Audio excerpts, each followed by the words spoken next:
find yourself getting passed by multiple cars, as I mentioned earlier on. So Muroff in a very precarious situation, but he often finds himself in these places. He doesn't qualify as well as he races.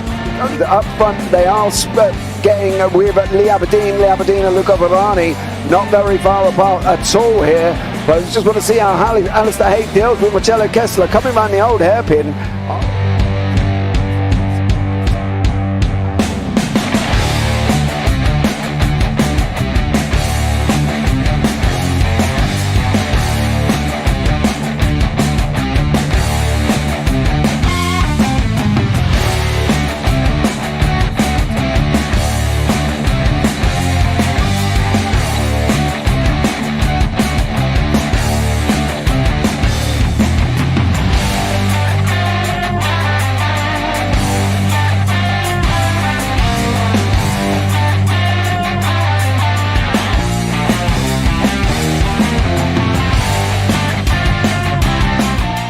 Say it's not the best decision they've ever made, just not having done that under the safety car, really. Yeah, they're taking their pit stop strategies from Ferrari lately or something. What's going on? In turn one, just too much gas on them, too much feet on the loud pedal, and unfortunately he's dropped him all the way down the order. But Philip Hammer is out in front by an 8.91 seconds.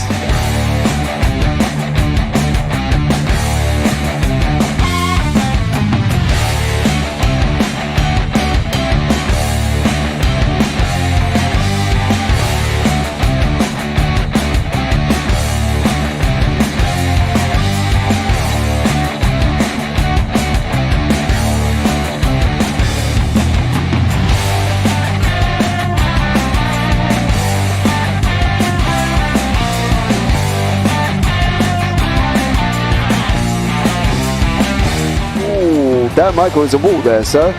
And definitely doesn't want to be hitting that earlier on as well. Difficult, the understeer is in the dirty air through that final corner because it's such a long corner and you get dragged off into the grass very easily. He'll have the slipstream down it towards the chicane. Peterson was briefly alongside, but that slipstream has saved him and kept him in third. Yeah, Varani now lost a little bit of time to Aberdeen, about half a second. Peterson is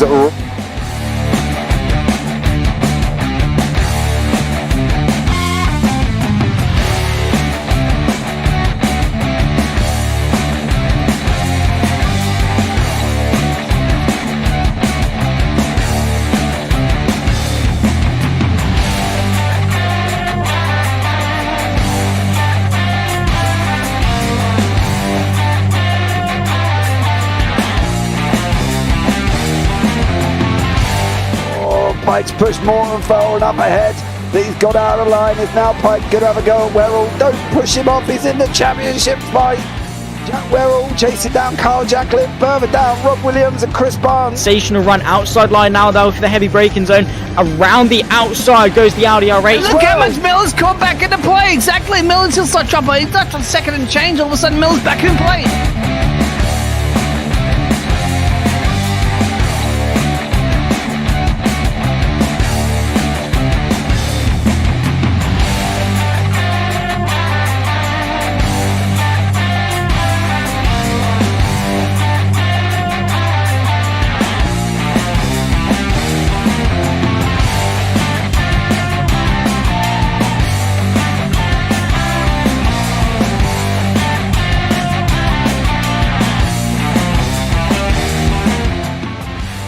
On to the back end of Phil Jocelyn, so there's been a lot of movers and shakers in this first 2 laps here for race. Absolutely serious racing league. Everybody's a lot have fun. Yeah, it's all about the entertainment. So I hope everybody is enjoying themselves out there in the chat. We know that Ron is enjoying himself watching. And Burger King machines off into the grass a little bit there. Is that really bunching up now?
Does he have it? Medeiros is going to get it. Oh, they're going to toss it. They haven't got it. He's on the outside line though, going into the fastest corner on the circuit. Surely this can't work. Dominic Ligner has got a sensational run outside line now though for the heavy braking zone. Around the outside goes the Audi R8. Look how much Miller's caught back into play. Exactly. Miller's still start trouble. He's not on second and change. All of a sudden, Miller's back in play. Can Barry do it? Big Barry's going to do it. Big Barry.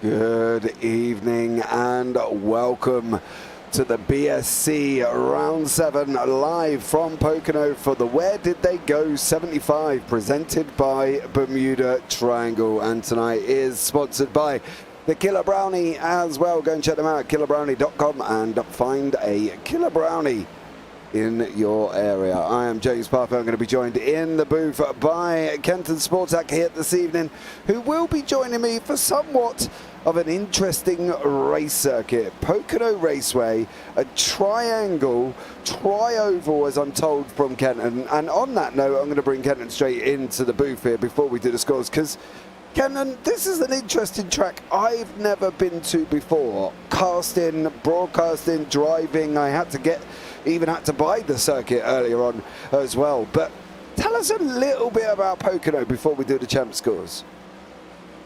So Pocono, yeah, it is very, very unique. As you can see, it is nicknamed the Tricky Triangle because it is basically a triangle. Each corner is very different, and when I say that, I'm not kidding. They modeled every corner after a specific track. So you have your first corner, as you hit there, is modeled after the defunct Trenton, New Jersey track. I believe it's a 14-degree banking on that guy, so it's a very high banking considering the flats here are flat. There's very little going up, and then you have corner 2, so the top there where the 7 and I think that's the 28 car are both hitting right now up there. So that part of the track is actually modeled after Indianapolis Speedway. The turns there, not just like one specific corner, but how the turns are in Indianapolis. And then in turn 3 there, so the final turn that we just are coming through now is modeled after the turns found at Milwaukee Mile. So a very interesting track that is going to take a lot of sort of work to kind of get to terms with, and tire saving is going to be everything here. Like you have to save those tires, so taking those really wide entries and exits and stuff are going to be paramount, but the track lends it to it. If you can see, it is a very wide track. It's very wide open. There's lots of space to move around. It's actually one of the tracks that gets kind of the least amount of caution flags typically. They've had races that have had all of 4 cautions all the way through them, which is obviously impressive and quite not very common. So. Absolutely, but let's bring you up the current championship scores here on the doors. Alex Witt is leading the way on 180 with Christian Schrader on 175, Dan Michael on 170 with Noel Jakowitz on 158, Rodney Roberts 149, Derek Runge on 146, Devon Collicott on 133, Brandon McLaughlin 126, Hunter Carlson on 122, and Cody Kern on 117. Then behind that, we've got Jordan Malcolm, Anthony Radel, Dominic Bettini, Terry Spainauer, Andrew Onquist, Seth Pegg, Joshua Kuhn, and then Calvin Ross. Now, on below Calvin Ross, we've got Andrew Jamalin, Andrew Williams, Keenan Kimber, Cody Sharp, Gregory Sherman, Nick Vasquez, Blake Lewis, Chikuba, Xander Shaw, and Rob Sizemore. And then on from that, we've got Zachary Lewis, Daniel Jones, Ryan McLennan, Yogi Shishela, Joshua Keefe, Matthew Norberg, Nicholas Stockner, Sawyer Gara, Thomas Kuhn, and Tony Hedge. And then beyond that, we've got David Now, Wayne Cannon, Keith Fallon, Armand Brousseau, and Josh McGuigan. Right, we are going into qualifying now, so we will be able to show you the qualifying and see how they get on there. TJ Massive in the house. Go TJ. It's the Frankenstein track. It is. Good luck TJ. Have a great race. I want to thank Mr. TJ Senior for that amazing cup that I got sent as well. So a massive thank you to you. And I also believe I have to thank your partner. Now, TJ did tell me her name, but I can't actually remember what the name was, which is very bad of me at the moment in time, because I probably should have wrote it down. Paula. So a massive thanks to Paula, as Paula was the one that sorted it out and she's made it. So a massive thanks to Mr. Spainhour Senior and Paula for doing the cup that I did receive. Now, it is a great mug. I do drink coffee out of it, so much love to you. And also for the magnet, which is sitting on the side of my PC currently at the moment. So massive thanks to you. I'll get my thanks out the way first, Kenton, why I remember, because as the race goes on, I'll probably forget. So I'll do that now. And yeah, so massive thanks for that as well. It arrived the other day. Much love to you. Right, into qualifying. Okay. We talk about qualifying in NASCAR, and we talk about the fact it's not that important, right? In general, because of the fact the way the circuit is, the way the cautions work, you know, you could be 2 laps down and you can go and win the race. What are we looking at here with Pocono? Are we kind of sitting here thinking it's still not as important here? Because, you know, look, we've got almost a 5-lane track here. It's like looking at a motorway or a long road somewhere. And, you know, we've got it kind of situated that the fact that regardless if you're in pole, you can still make it to the front, do we think? Yes, but it's going to be hard. Obviously, in full NASCAR, they have more than, I believe we have 24 drivers today. Yeah, I think around 23. Somewhere around 23, there. Yeah, 23. 23? Yep. So we've got 23 drivers going around today, and typically, obviously, a NASCAR race will have a little more than that. The lowest anyone has ever won in Pocono is 16th. The average winning position start is basically sixth place. They actually have 6.4, but you can't finish in 0.4 of a place usually. No. So 6.4 is pretty much around the average position to start, and still win the race. So it's not a super easy track to win on if you're further back. And as odd as it sounds, the width of the track actually makes it harder, because it's harder to get a draft because you can spread out so much and you don't need as much of a draft. The only real spot you're hitting kind of max speeds at any point is the straightaway coming through the start finish line. Other than that, like they've talked about it, there are certain aspects of the track in previous iterations of the cars where they wouldn't barely get out of third gear, which, I mean, the older cars only had 4 gears total, so they would hit fourth gear basically nearing the end of the straightaway there, going into turn 1.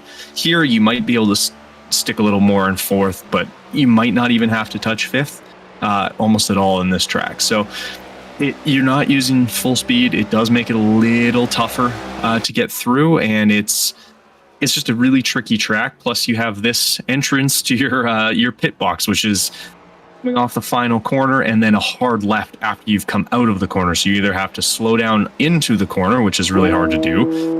You can try and drift it. I don't suggest that way. No. Well, but he did make it look pretty good. Yes, in the pit lane. Nailed it. You know what I mean? I don't suggest it. No, driving with style, I think, you know, entering the pit lane in style there for Selena Thompson as well. So it's an interesting thing, because I was sitting here watching earlier on, and I've been in the session since the beginning, and I was watching the gearing going down certain parts of the racetrack. Now, oddly enough, when you mentioned that they don't get out of fourth, some of these drivers were actually touching fifth gear.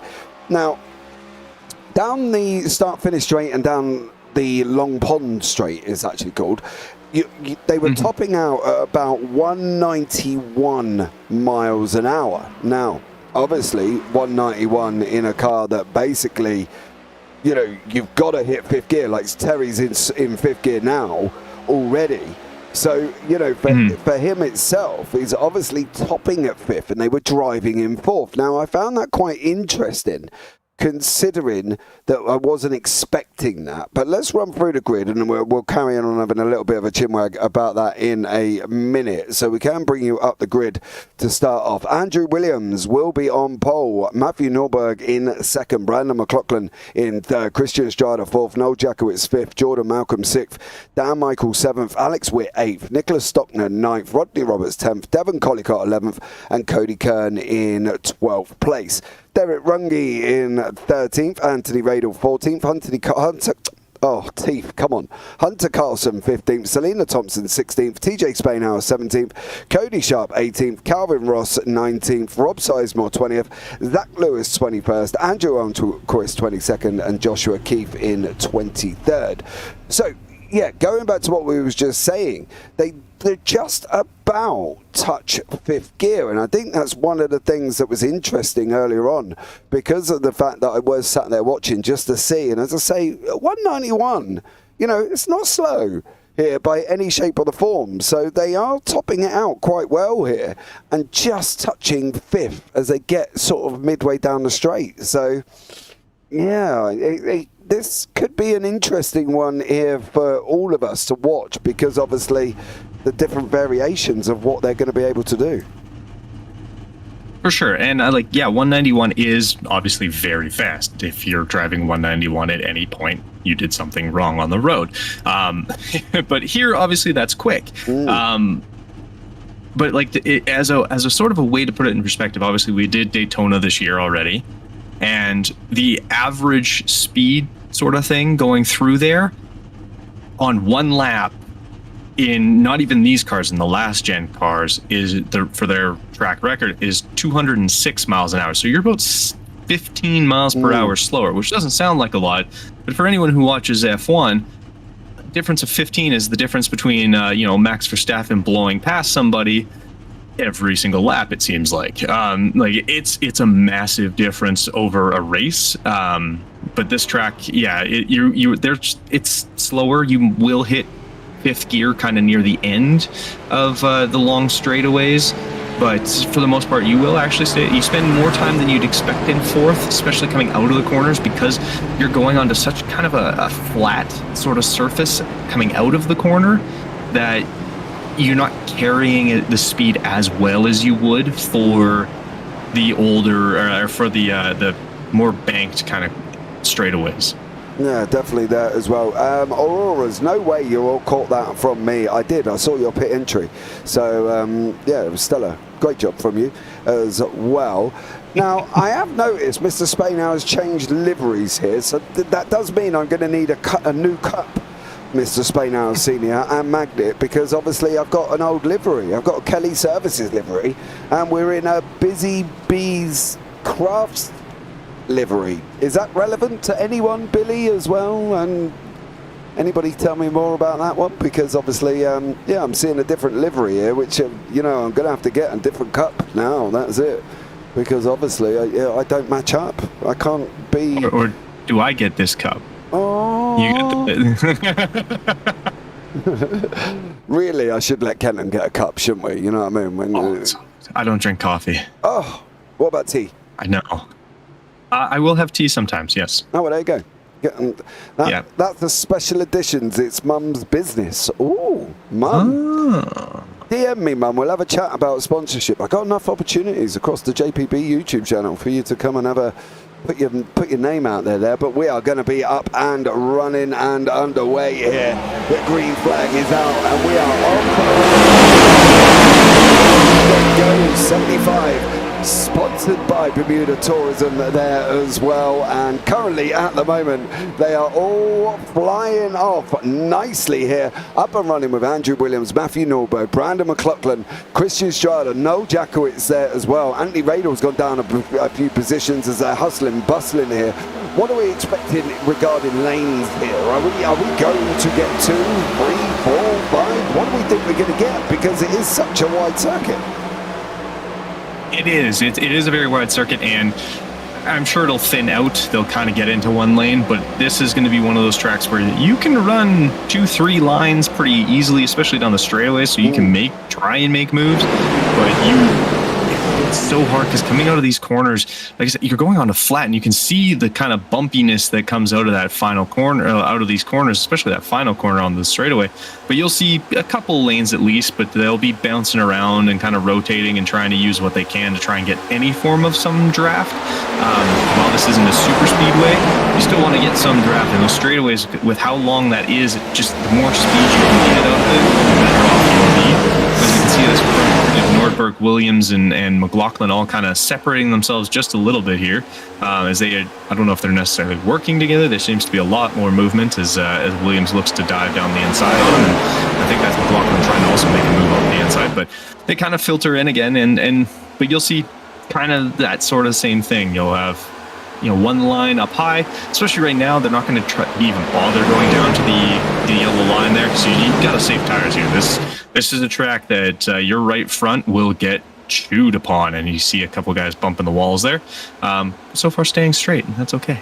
Yeah, and we've seen a few people bump the wall there as well. Jordan Malcolm's in chat. iRacing crashed. RIP. Last to something challenge. He's back out on the racing circuit, but a long way back. So let's see where Jordan Malcolm ends up here.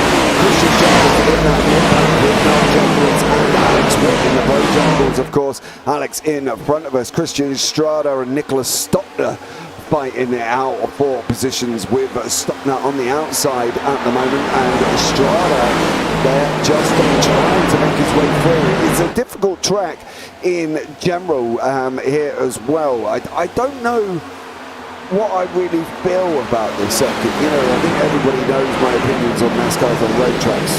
What are you doing? I'm going to stop trying to do that. But I don't know what I feel about this.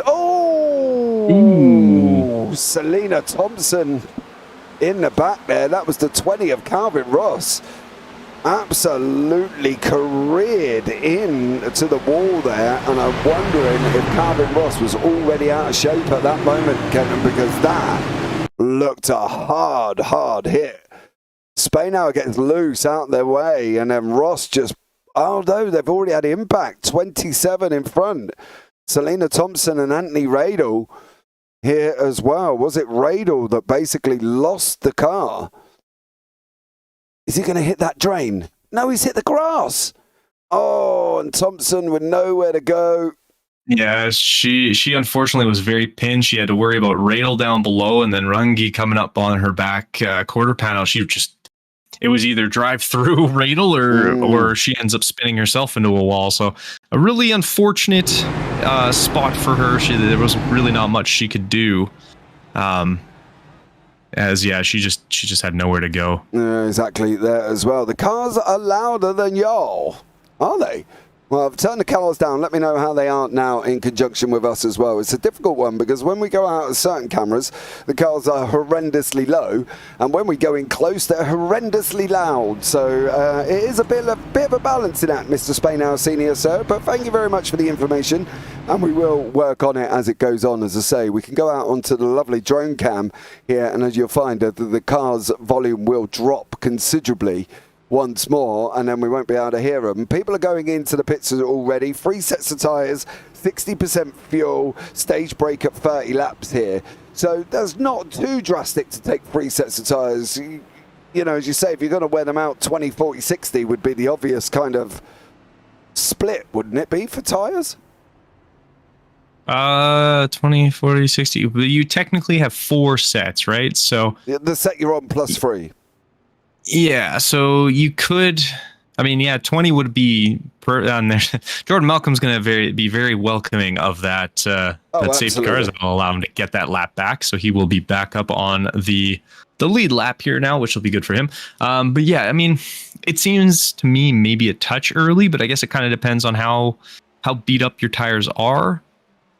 Already is, I guess, take advantage of the quick pit stop, because trying to do these pits under green, as we had kind of talked about, is going to be a little tricky. How the corner goes, that kind of come out and then immediately turn hard left, or if you're Selena there, you just kind of drift 360 your way in, and all the more to you. But typically, you're going to come in hard left out of the last corner, and that's how you have to get in. So doing a pit stop with multiple cars is going to be a little tricky if it's under green here. But if you're able to do it now, I guess why not take advantage of it? Save a set of tires and hope you can push them a little longer. Because if you're taking them now, like, you still have 70 laps to go. Depending how good you are at saving those tires, it could get pretty dicey near the end if you're running low. Well, Drop Shots just said 15, 30, 45 and 60. But that seems a heck of a lot 15, of pit 30, stuff. 45, and 60. I could see it. You reckon? Yeah, tire wear is going to be pretty ugly. 15 laps on a pair, I could see it, or on a set. So coming in now, I guess, yeah, you're going to have to push this set a little longer. But we'll have to see. Okay, well, let us know. Hope the sound is all good for you now, guys, as well. And as I say, it does really depend on what camera we are looking at the cars from, because if we go in close, the cars are more louder, and then if we come out a little bit further, and if we go in board, they're horrendously loud. So, you know, just let us know where we're at with the balance. I will try and keep it going up and down like a yo-yo here, so we'll hopefully be able to find a nice balance for you all to hear us, because, you know, let's face it, you want to hear us, right? You don't want to have screeching cars over the top of us currently at the moment. But first caution out on lap 3. It's a tough one, right? Because normally caution breeds caution, and we're on, you know, 11, 14 car caution run here. We don't want to be on that situation again, do we? No, not necessarily. Hopefully we can keep it green for a good chunk of time. I'm just trying to... Okay, no, he is on the same lap. I'm just trying to see. Jordan Malcolm looks like he's still somehow a lap down, but I think he actually went into the pits again. So I'm not 100% sure, but I think he was in the pits, and now he's trying to work his way. Hopefully, I think he's on the lead lap. He's just trying to play catch up, I believe. So he is on the lead lap here, and I think he is just trying to catch up to the back end of the field with Noel Jakowitz. The lights are off on the pace car. We're going to see it peel to the left-hand side very, very shortly. There he goes, full 90-degree left turn there. What a driver in that pace car. And once more, we are going to be off and running for the... Where did they go? 75 from Pocono. Jakowitz has got an awesome start with Sharp and Lewis behind him. Williams, Norberg, McLaughlin and Alex Witt on that inside line. And once more, we are back up and running. Jordan Malcolm is just about near enough onto the back of these guys as well.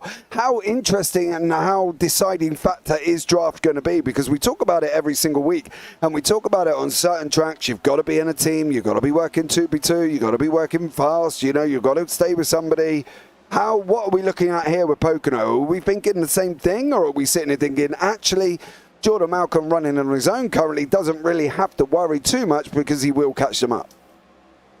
It's going to have some effect, but mostly it's going to be on the straightaway and a little bit on the front straight and coming out of turn 2, and not so much as a way of kind of, you know, not like Daytona where if you're out of draft you're in trouble, but it's going to be, it will at least help you get up to speed a little faster to deal with having to slow down for these corners, because like I know Indianapolis, like you have to slow down pretty significantly to try and make your way through there. Same with the Milwaukee Mile. There we go. I totally forgot what track that was. Like those can be a little dicey. Like you are lifting pretty heavy, maybe tapping the brakes just to settle down the rear of the car to keep it stable. So because you're getting so much less speed to come out of the corners with, being able to hop into a draft and kind of get up behind someone and utilize them for some extra speed coming out of it, obviously is going to be more ideal, as you'll be able to kind of get away from them, and you can kind of see the front two, the two cars ahead here have pulled, not opening a massive gap, but they're pulling away just a little bit out of the corner, and that's largely just because they're able to draft a little bit better. You can hear that tire dragging. Oh, caution's out. Caution is out, and it looks like Zach Lewis here in the 16 just I'm not really sure what he's doing with Norberg at the moment there as well. He's just kind of cemented against the wall, and then off goes Lewis. He comes off him like an absolute banshee, and then into the wall on lap 9. So Lewis, that looked a little bit weird there. Lewis and Norberg kind of got hooked up together, and then Lewis all of a sudden shot off the opposite direction. Now, this is where we're obviously talking here. You can see they are literally hooked together, which is one of the things that we know can happen in iRacing, where you end up being attached. And then that, I'm wondering, did he actually turn left to break that? Because, okay, so he's going left now. You can see Lewis is turning left. We're against Norberg. Norberg's on our side there. And then the car just lets go. And then all of a sudden, he's got nothing. And then, unfortunately for Lewis, he is in the wall. Caution 2 on lap 9, and that was Zach Lewis hitting the wall there. And unfortunately for him, it just literally looked like he got attached, didn't it, to Norberg, and he couldn't get away from him. Yeah, and I mean, the force or the speed these cars do have going in and out of those corners, it's very odd with the banking. You're like, oh, well, once you slow down enough, you kind of slide down it, which is true. But when you're moving forward, due to centrifugal force, it's going to shove you straight up into that wall. So if you hit it, it's going to just hold on to you. It's almost like you've been, kind of duct taped to the wall a little bit. So if a car is in the wall, it's going to deal with that. And then you're going to kind of stick to that car if you guys are both up against that wall. And then, yeah, it just seemed like an unfortunate situation where as soon as he released sort of thing or broke the connection there, just kicked him straight across, and they had no tires whatsoever to kind of help him through that.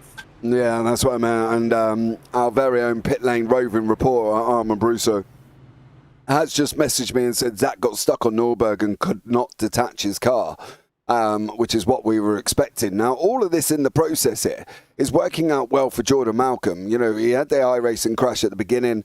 He's somewhere in the field where he's actually 20th now. Now, me personally, I wouldn't put it past the Australians to go out and win this. We know what his tyre savings like. We know what his fuel savings like. And at the end of the day, I wouldn't put it past Jordan Malcolm to come out and win. Now, maybe I'm being optimistic, and clearly Jordan Malcolm last to something challenge, he said. Clearly, I'm being a little bit more optimistic than him, but if we carry on in this way, on a wide circuit where we were talking before in the green room, Ken, and we did say that, it's the lowest caution count, and you shouldn't really have to get cautions and stuff like that on this 5-lane wide circuit. And yet we've seen 2 before lap 9, and literally for Jordan Malcolm, this is like a godsend, because he's now on the lead lap, sitting in 17th now. He's got an opportunity. I can't see, I can see him winning. Yeah, I would not be surprised at all if he was able to pull a last to first kind of thing. He's going to have some stiff competition, as it looks like the front kind of 3 there have been pretty smooth going through it. The nice thing, like you kind of said, it's typically you're not going to see a lot of cautions here as it is so wide. Obviously, getting a couple early has allowed him to kind of work his way back, and it's kind of kept the field close for him, so he's not getting dropped or anything like that. But it's going to be interesting because, yeah, like fuel and tire saving are going to be absolutely everything in this race. And I think it's going to more come down to if you're able to make your fuel last, and if you're able to make those tires even survive longer than basically the 15 laps that they're more or less expected to go.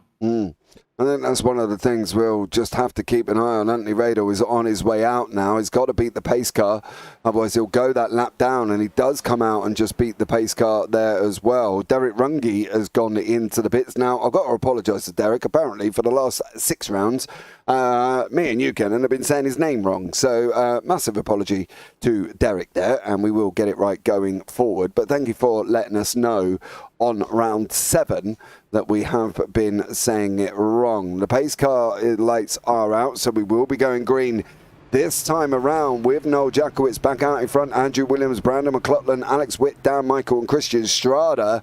For Mr. Spainhour, he's down in 11th place at the moment, and Calvin Ross sitting in front of him, of course, as well. currently in 10th. So let's see how this one pans out here. I'm hoping we don't start getting a leak of cautions, because I can guarantee Arma Brusso will probably be pulling his hair out if he isn't already, to be honest, and the fact that we've had 2 before lap 9, and I don't know how much hair he's got and whether or not he's got any, to be honest, but he's going to be kind of pulling his hair out. There you go, Kenton, if we do start leaking cautions. Yeah, and obviously we kind of want to avoid those, because I'm excited to see some of these guys have to pull off a green flag pit stop under these, just because it's going to be interesting. So I'm excited for that, and hopefully it all ends up happening. But we've seen some crazier things. We saw Bristol go quite long with some. So yeah, these guys, they know how to run clean. So I don't, and neither of the first 2 would I say are like strongly caused problems. Like it wasn't like someone just like ripped into somebody. It was one got loose and the other one got attached. So a couple of things get cleaned up, and we're gonna have long runs here. Right, here we go for this third restart from Pocono. Noel Jackowitz leads us away. He gets to jump right at the beginning. There he is. He's opened up a little bit of a gap to Williams and Witt and McLaughlin. They're fighting out side by side with Witt squashed against the wall here as well, like a pancake in a saucepan. And unfortunately for Alex Witt, he is managing to open up. Dan Michaels trying to look through the inside as well with Strada and Norberg.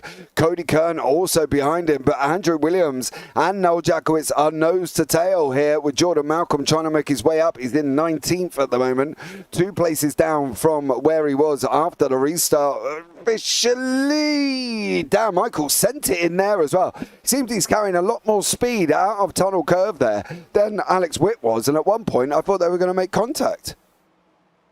Yeah, got a little lucky, I'm going to say, or at least they were smart about kind of where they were making the move, and they were able to keep it away from each other for now. But it does seem like it's cost Daniel Michael a lot of time, as he's dropped back off of Alex Witt very fast. And he's now quite far back, which is not the most ideal, as Williams actually has taken over the lead from Noel Jackowitz there. And yeah, like the dive down to the inside, you definitely can do, but it's not something you want to do a whole lot of on these corners. You just will tear apart those tires. I know we were on board there, and you could actually hear the front right tire kind of dragging along as they were trying to drive around one of the corners there, and that's you don't want that, because that'll just shred those tires. And if you want to try and push them to make them last as long as you can, that's you got to really let up and not get on the throttle too much, and it might cost you some spots now, but in the long run it'll hopefully help.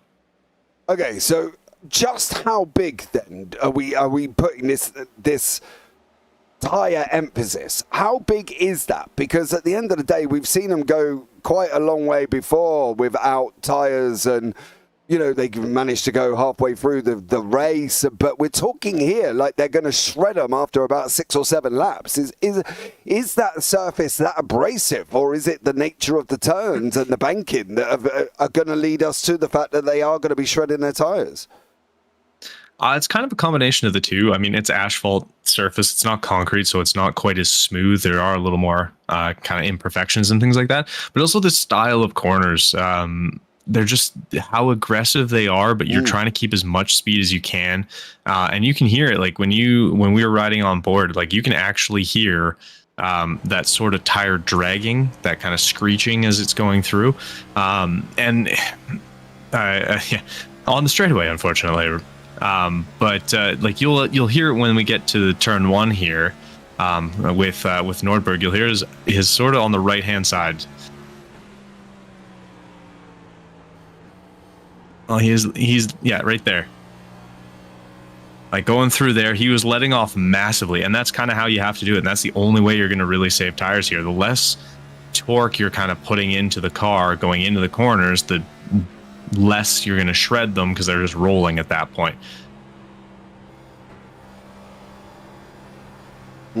You can kind of hear it a little bit, and he's letting off quite massively. Like we said, you're not getting out of 4th gear almost at all.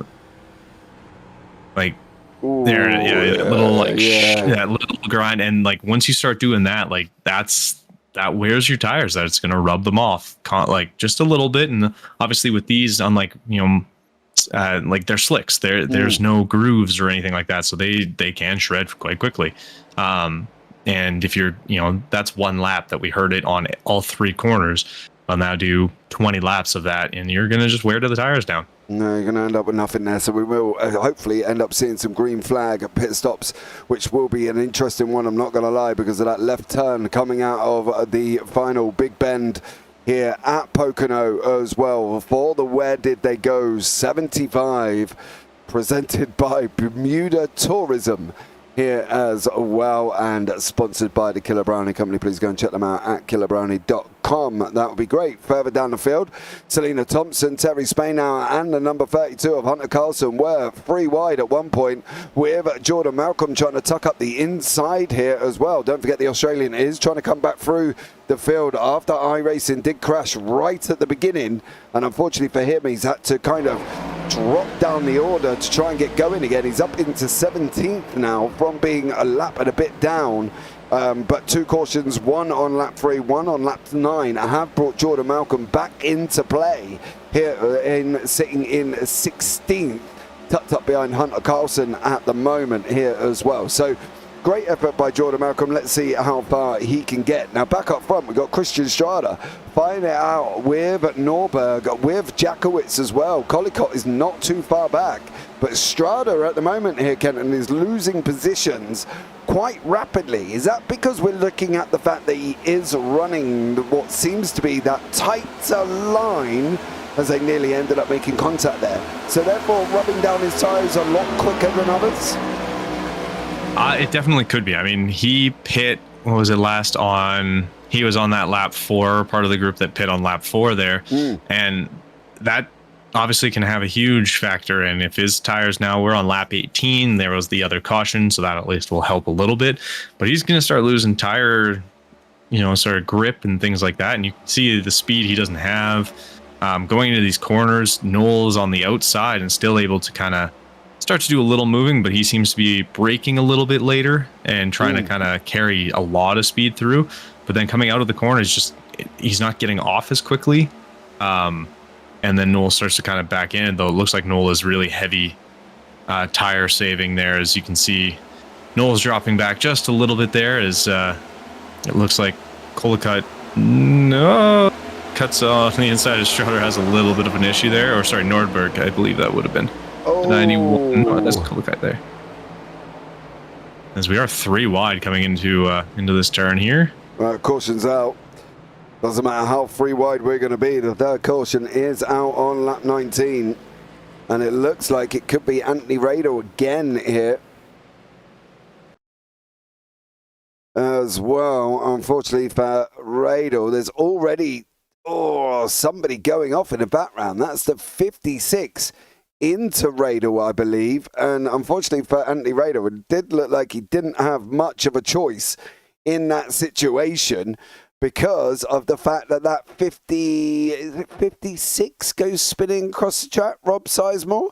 Yes. And then all of a sudden, boom. There he goes. He comes back across the track a few times here. Does Sizemore. Radel. Oh. Okay, so that looked somewhat of a tough one, right? You want to try and call that. That's entirely up to you. But I think from our perspective here, Sizemore was already going, wasn't he? And that's the thing. Sizemore was already going. Was there contact? There was. So Sizemore goes at the hands of Thompson and then comes back across track. And unfortunately for Sizemore and Radel just had nowhere to go on that one. Kenton, you couldn't really... could you really blame either person for that one? You definitely can't blame Radel. He obviously had absolutely nowhere he could go. There was nothing he could have done about it. I think the issue really more so being you got to hold your brakes. That's it. And it didn't look like Sizemore really held onto the brakes. He kind of just slid it up, and after he made it, yes, he gets a little squirrely. Okay, so he gets bumped there. And Are we saying braking? Are we saying he should have been braking there? Oh yeah, because he and then turns right. Obviously, he's trying to save it, and I understand that. But at that point, like, it's one of those things, and obviously in the car at the time, it's harder to sort of accept your fate. Allow. Yeah, exactly, because you're trying to win. Obviously, you're not. You don't want to just let whoever and everyone kind of be able to bump you out, and then, oh well, too bad, sucks to be you. So it just looked like he either needed to kind of accept it and almost utilize the wall to get straight and back under control, or not come straight back up the track. That's usually not the best option, but it happens, and I mean, you can't really fault him because he did get bumped. It's him losing it wasn't on him. That was just an unfortunate incident there, and but unfortunately, it didn't end well. Well, I'll tell you what we'll do then. We'll have a chat with Armand Brousseau, of course, here from the BSC as well. Armand, welcome in. How are you? I'm okay. You still got hair? Yeah, it's there. There's some spots missing and it's gray, but yeah, it's there. Okay, how are the drivers? Because you sit in the driver room. How are they doing here at the moment? Because obviously it's been third caution, lap 19. We're going to have another one at 30 for the stage break. So how are they currently at the moment? Are they happy, thinking they'll be okay? I think it's fine. Two of the cautions are two drivers getting loose and then murdering other people in the process, and then obviously there's the Zach one. So in theory, as long as people had held to getting loose, we should have only had one caution. I'm not stressed out completely yet. There's no real blame. Like, people aren't driving completely dirty out there. So I guess I'm fine. I admittedly want this race to end as soon as possible because I would like to go play a video game, but, Young sir, you're supposed to love it here. Oh, I love it here, but Baldur's Gate 3 is a whole different beast, and I'm addicted, so my time needs to be elsewhere right now, but I'm here, and I love this place. Okay, so what's the ambition now then? Have you gone and told the drivers to chill out, calm down, settle down, guys? We've got a long way to go, and we're not even 3/4 of the way through. Is it tough? I did beg them before the race started to keep it clean, but for the most part, people are being clean. That's just, they got to clean up. Turn 3, you get loose on turn 3. Everything else, this car is extremely tight, and it's basically like on rails. But turn 3, for some reason, it's just loose there. So people just got to realize that turn 3 is a whole different animal, and they just got to They got to be careful and throttle at the right time. But other than that, I am happy with the driving. Sure, there's been some things that have caused me to close my eyes and pray, but for all things considered, I think I'm happy. Okay, Armand. What mood is Jordan Malcolm in? Obviously had the iRacing crash at the beginning. Back in the race on the lead lap, sitting in 13th place. I think he's doing all right. All things considered, he got very lucky. Thankfully, Pocono's a long track, so there was enough time for him to get back onto the service, and he got lucky with a nice caution. He's just vibing up here in the middle of the pack, so he's definitely... It's not angry Jordan from a couple weeks ago, but it's not super happy Jordan either. Okay, well, we'll let you get back in there as well. We're just about to start after caution 3, so take care. I hope it goes well for you, and hopefully you'll have some hair left. I'm hoping so, but thanks. Have a good night. And you, man.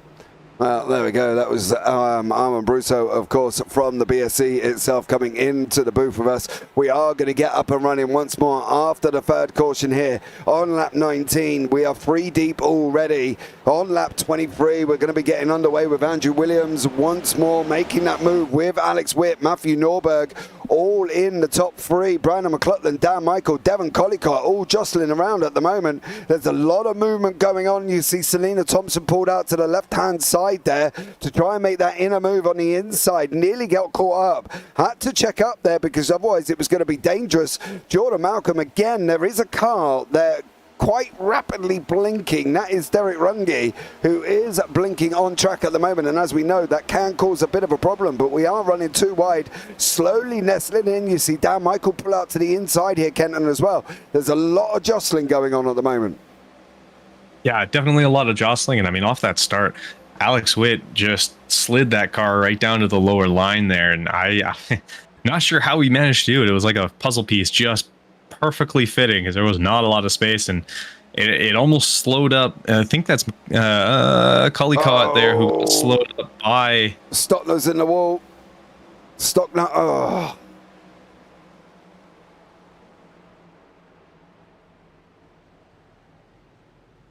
Radel again. Poor Anthony Radel here is just caught in incidents. No, that was unfortunately all on your... Is it all on his own? No. The number 4 car of Joshua Keefe there helped him round. So I'm not going to say that Radel was going to catch that, but probably didn't need the help from Keefe in the process.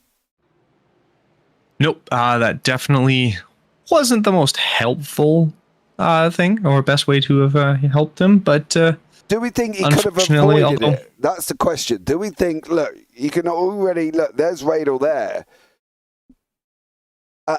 Where would you go, to be honest? You've kind of tried to follow somebody through, and for Joshua Keefe, it kind of looked like he didn't have anywhere to go apart from into him. So we'll have another look here. You can see that Sizemore in front of us. Sizemore's trying to go, doesn't really know which way to go. Keefe's gone one way, and unfortunately, Radel's come back through. So, did Keefe have anywhere to go there, Kenton? Not really, and that's again going to be kind of a little indicative of just what happened with Radel there. Like he loses it to the inside, so you can see Sizemore goes to his right, and then all of a sudden Radel cuts back to his right. Sizemore holds his line, but Keefe assumes, okay, I just saw him go hard right, I'm going to go down low and try and avoid him if he bounces off the wall. But then Radel kind of catches a bit and slams to his left, and Keith just at that point has nowhere to go because he can't go. He couldn't really go any further left, as there was I think that's not Sizemore. Sorry, there was the car down to his left there, and then he couldn't really go right because Sizemore was right there. So he was kind of sandwiched in and had very limited amount of space he could try and maneuver to avoid him, and just got really unlucky there. Right, just had a message from Armin. This is going to be classed as the stage break. So Williams did take the stage break win there. Let's see if Williams is in a chat. Andrew Almquist, he's not. So I can't have a word with Williams, unfortunately, on that one. So... yeah, no Andrew Williams there as well. But I tell you what, one man we can have a chat with. Where are you currently on track here, Mr. Spainhouse Senior, sir? Junior, sir? You are in the pits, and let's have a chat with TJ. TJ, how you getting on out there, bud? Can you hear me? Yeah, I'm doing fine. Well, I say I'm doing fine. It's pretty tense. Yeah, 4 cautions deep already. This is the stage break. There isn't going to be another one after this. What's the ambition now? Currently at the moment, how close are you going to get, do you think? I feel like I'm pretty fast through 2, and I lose a lot of speed through 3, but I think that's going to be like a consensus across the field. I'm hoping for a top 10. I feel like I can do it. I do not have the pace for top or for podium though. Those guys are fast. Yeah, they definitely are. Tell us about your livery you're running this week, because you've changed it from the Kelly Services one. Oh yeah, this is the one of 3 races I'll be running it. This is for my mom's little business she's got, Busy Bees Crafts. She makes stuff like mugs, and she can make T-shirts and jewelry. Oh, right. And it's all for her. Okay, well there you go. Thank you very much, and don't forget, head to Busy Bees Crafts. Where is Busy Bees Crafts, TJ? She's on Facebook. You can find her on Facebook. All right, so search Busy Bees Crafts on Facebook there as well, and go and check them out. But TJ, good luck on getting into the top 10, bud. Look forward to having a chat with you maybe as the race goes on. Oh yeah, I'll see you later. All right, man, take care. Well, there you go. Okay, so TJ seems in quite good spirits. Hoping for a top 10, do we think it's possible? Yeah, I mean, it's NASCAR. Anything's possible. Weird things have happened all over the place. He could stumble into a win for all we know. I mean, I'd enjoy it. I think it'd be crazy to watch. It's super fun. Yeah. But yeah, I think it's all going to come down to just how the rest of the race plays out, and pit strategy is going to be very key here. If you kind of make the right stops at the right times, it's going to be great. Yeah, well, we haven't seen these green flag pit stops yet, and we're on lap 28. All pit stops have been done under caution. We are 4 cautions deep, and unfortunately for Andy Radel, he's been in 3 of them. You know, unfortunately for him, it's a, little bit dramatic for Anthony Radel as the evening's been going on. I'm not quite sure. He clearly hasn't got any fast repairs left, I would have thought, so his next damage could be terminal. So let's hope for him he is able to get it sorted out here as well. But going forward, what are these drivers got to do? Because they've got to clean something. We're 4 cautions in and we're not even halfway. It just, you know, like kind of Russo had said there, don't get too on the throttle coming out of 3. Be a little more careful. That third corner is a little tricky. Michigan Mile, I've driven that track a couple of times myself, and those corners you have to be very fluid on throttle, otherwise you can end up just sending the car around, and it is a very loose track, and obviously with turn 3 being more or less kind of aimed at that same sort of build, you want to be careful with how you're getting on the throttle here. Okay, well, here we go. Back up and running again after the stage break. This is it now. We are on a straight sprint to the end. Alex Witt, Dan Michael, Noel Jackowitz, Zach Lewis, and Andrew Williams. 5 names that we are coming to get used to seeing at the front of the BSC for the Where Did They Go 75, sponsored by Bermuda Tourism, and brought to you here on the JPB YouTube channel as well. The Witt has made a jump out in front as well. Jackowitz, Zach Lewis, Rodney Roberts, Matthew Norberg, all fighting it out here, Kenton, once more, and these guys still scrapping, still having a move around. I think the interesting thing will be is what we've seen already.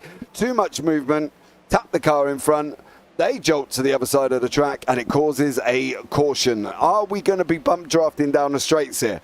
Are we going to be, do we think the main situation is that these drivers are going to be going through? You definitely can't bump draft. Actually, we've seen there's been a couple of bump drafts going on throughout this so far. It's all about timing. You don't really want a bump draft going into these corners at all. If anything, you almost don't even want to be right behind. And then you can see it. A few of the drivers are, you know, they might be lower down going into said corner, but then you'll watch them like go to the right to get, you know, a much better entry. As it is it's a very tricky corners and entries that you have, so trying to get as much of an angle to get into it so you can kind of almost flatten the corners out a little bit so they're not so rounded is going to be very important, and just kind of stay under control. That's all you got to do. Just, you know, you're not going to win the race in you know, at this point. It's going to be a couple more pit stops more than likely, so just kind of keep it smooth and take advantage of what times you can get it on. Yeah, now I've heard, obviously, as well, we were talking in the green room earlier on, and you said that you're going to be on a bit of a mission here. You said that you're voting for Christian Strada to take the victory. That was right? Oh, yeah. Christian Strada can take the victory of 10th. Oh, there's somebody in the wall. As we see it. Was he able to save it? He is still going forwards. That's a bonus. Oh. Do we have a caution coming out? Yeah, I don't think so. Yeah, we do. Caution 5. Oh, there it is. On lap 31, and that was Devon Collicott. He looked like he just got way loose all on his own net. And unfortunately for Collicott, there was just a wall waiting for him. And there he goes into the wall. Almost thought it was going to make it there, and then clearly it triggered the iRacing yellow flag. And unfortunately for Collicott, into the wall he goes. So caution number 5 on lap 32. How many cautions was the average, did we say, at this track? 6. The average, I think it's a little more, because they have had quite a few. Like, they've had races that have, I think, what's this? One had 5 cautions, one's had 4. Some have had up to 8, but that's also in a 500-mile race, not so much these little shorter ones. But yeah, hopefully a lot fewer over the next 43 laps we have left. We definitely do have 43 laps remaining. So yeah, hopefully it should go well, right? You know, it's yeah, I don't really know, to be honest, because this could go completely wrong, or it could be going absolutely amazing. So let's see what happens here as well. We are starting to leak a little bit on cautions. 5th caution already. We've had the stage break. That was done on caution number 4 when Radel there and Keith had it coming together. Radel was loose, mind you. So unfortunately for him, he did end up going, and Keith didn't really have a lot of places to go. But, you know, I don't want to see these guys, because this could be a long race, couldn't it? You know, we're only halfway through. It could be still quite a long race if we don't end up getting some green flag running here. Yeah, it definitely can be. Obviously, with how long these laps are, just to drive around the track at these paces. I mean, we're doing, what are we, about minute 40, which there's a lot of road races you can do a full lap of in that time. It's such a long track, so the cautions typically are about 3-ish laps, 3 full laps, so that they'll be under yellow, and it takes a long time to get through them. Which is, again, very, very unfortunate for that kind of thing. Definitely there as well. The pace car lights are still on, so maybe we'll try and have a quick chat. Let's see if we can bring in Mr. Calvin Ross into the booth. Mr. Ross, can you hear me, sir?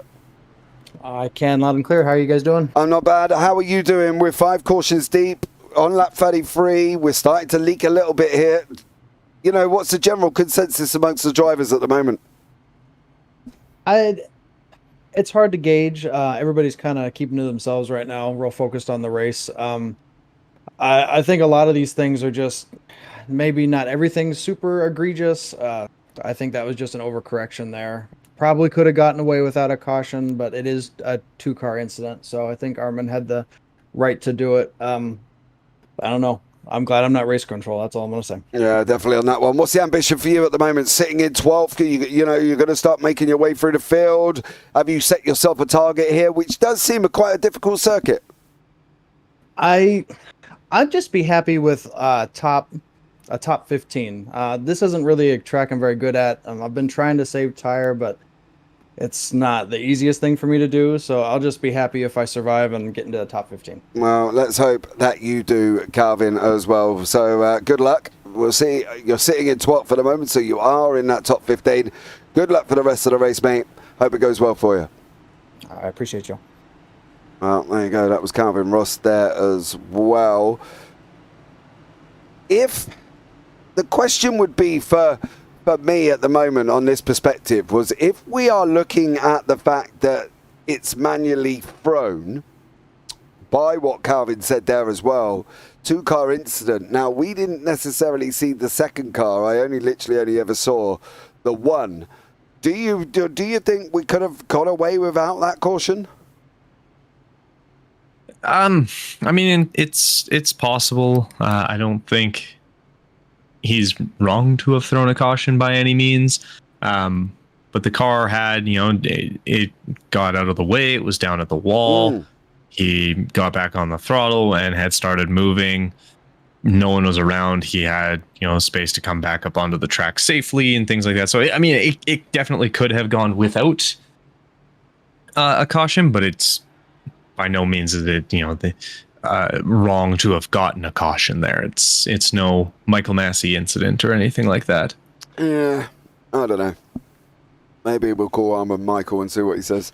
I'm sure he might actually mess it. He mad at me last time. Yeah, he's probably watching the broadcast already, so I'd be surprised if within about 30 seconds he ain't typing in chat to me here as well, as Armor Brusso is up in race control, of course.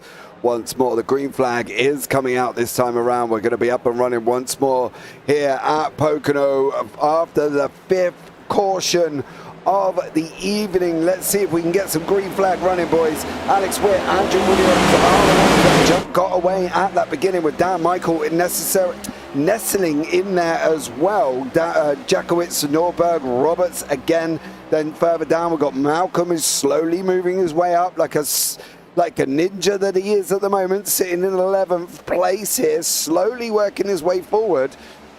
Again, still wouldn't be surprised if he won. Radel still in the race. He got involved in 3 of the 5 cautions so far.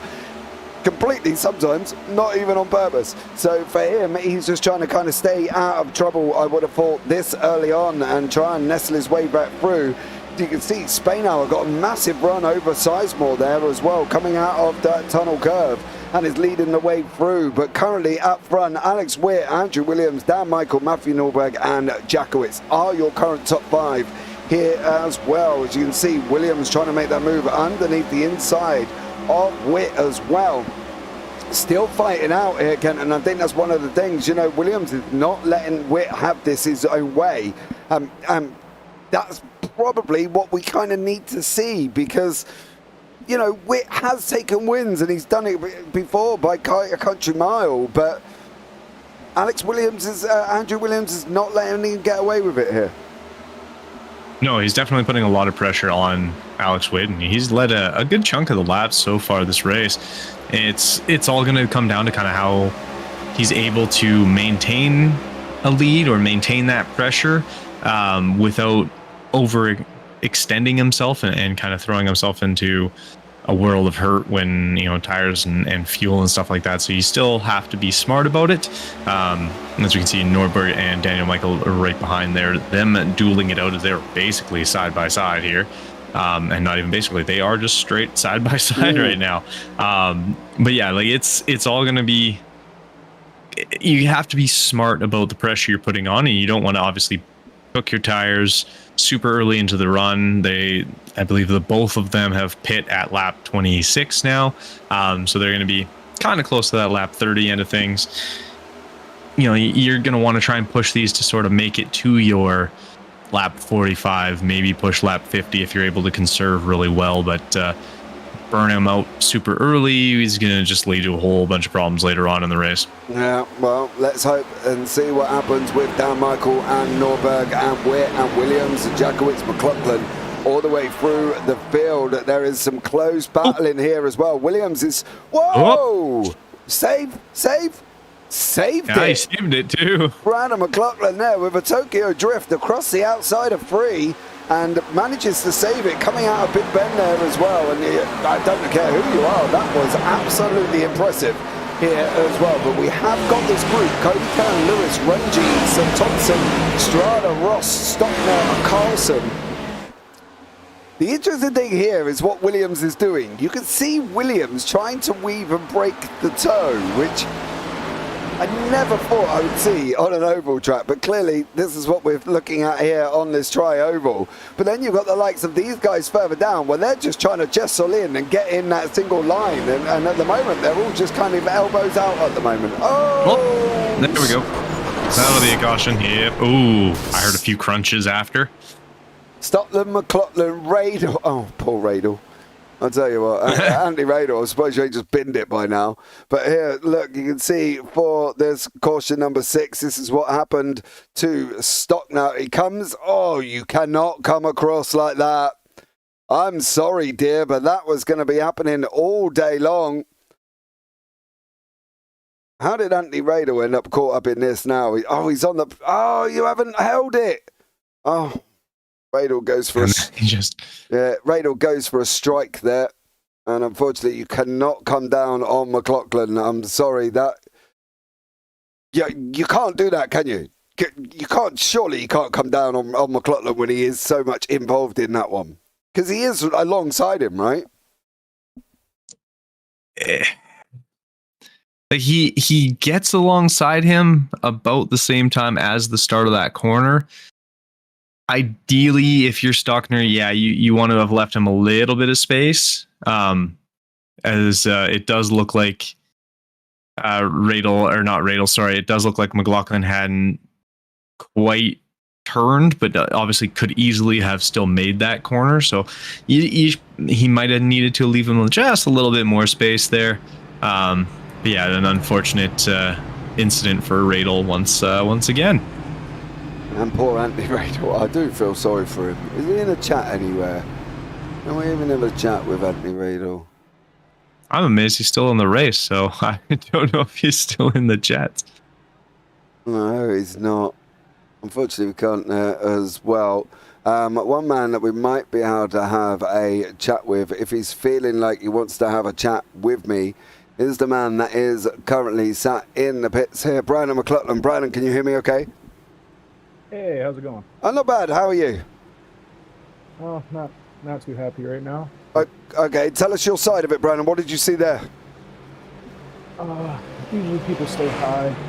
I mean, I'm fine with you cutting my nose off, but if you see me on the inside, don't brake early and then cut me off like that. It was uncalled for, I feel like. Yeah, no, I did generally say way before me. Yeah, I did say that when it actually happened, I thought Stockner came down on you there as well. You know, going forward now, I'm going to presume we are out of fast repairs, considering we've been sat in the pits for a while. Actually, I did have it left, so I was able to use it. Right. Okay. So I'm just going to try to get my lap back. Yeah. One of the things we did see is a wicked Tokyo Drift save coming out of turn 3 earlier as well. Just want to say, incredible. Yeah, I need new panties after that one. Yeah, I bet you definitely did there as well, because we saw it. So it was an incredible save. Brandon, I'm going to put you back in, mate. Let you go and concentrate and see if you get that lap back and do a great job there. You know, good luck for the rest of the race. Thank you. Well, there you go. You know, McLaughlin had the same kind of impression of that incident as I did. I thought Stockner came down. Maybe we'll have another look and see what the situation is once more. You can see he heads up. Then McLaughlin's already there. McLaughlin can't go anywhere at that point, can he? No, he looked like he was trying to basically do, like he said, trying to, cut his nose off just a little bit. But unfortunately for him, he either added a little too much brake, or McLaughlin had much more speed coming out of that corner and was just not a whole lot he could do to try and stop or adjust or anything like that, because you hit a point where suddenly you have no real way of adjusting anymore in kind of those incidents, and they're so fast that there's just not a whole lot you can do. Obviously, us up here, we can see it and we can go and watch it in slow motion and all that stuff, but yeah, it's at full speed. You're not getting out of the way of that one. Yeah, definitely not. Lap 41 here, caution number 6 on lap 38. It's yeah, don't really know. So, hopefully this will settle down at some point. The interesting thing about this is Selena Thompson has worked her way into 4th over the last 2 cautions, and running obviously Chi Cooper's livery. So a great job from Selena there. I give her a shout out, as she's sitting in 4th place at the moment here as well on lap 41 of 75. Let's see now what we're going to be looking at for the rest of this race here, Kenton. They've got to try. Hopefully a lot less cautions. Yeah, they've got to try here, because if we start hitting that 10-12 mark, we haven't run green for more than 10 laps, if that. 9 to 19. Yeah. It's 10 laps. Yeah, it's caused some chaos and some interesting adjustments to the grid. I mean, obviously Andrew Williams has been near the front most of this. Same with Matthew Nordberg, but like Jordan Malcolm's in third, Selena Thompson, TJ Spainhour's up there. Like, it's been a good mix-up. No, it definitely has, but we're back up and running once more. For the Where Did They Go 75, presented by Bermuda Tourism, sponsored by Killer Brownies. Go and check them out at killerbrownie.com. We are up and running once more and moving along quite nicely, but we are not going to be moving along for very long.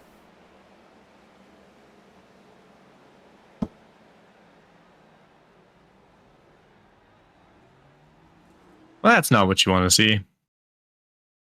Ooh, I think that's Zach Lewis there. Where's Anthony Radel? That's all I'm worried about. Where's Radel? Oh, he's still in the pits. Yeah, he's not. So he won't be involved in that one. Yeah.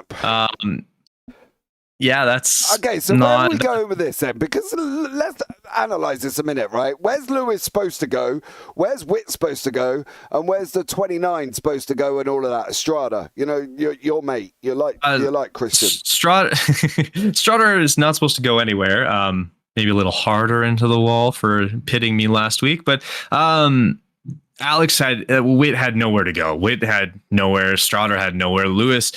He wasn't able to hold his line, and unfortunately that he bumped out and makes contact with Witt, who's holding his line. Like, Lewis had a lot of space below him, closer to Dan Michael, and he just went up the track and bumps into Alex Witt, who really can't go anywhere at that point. And unfortunately Strada was on his outside, and you really have nowhere you can go at that point. So just quite of a little bit of an unfortunate circumstance again for those two, but yeah, that's right. Zach Lewis needed to kind of stay left. Did he though? Because I'm not being rude here.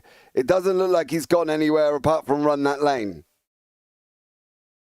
Well, maybe it was with Alex that came down on him. It looked like.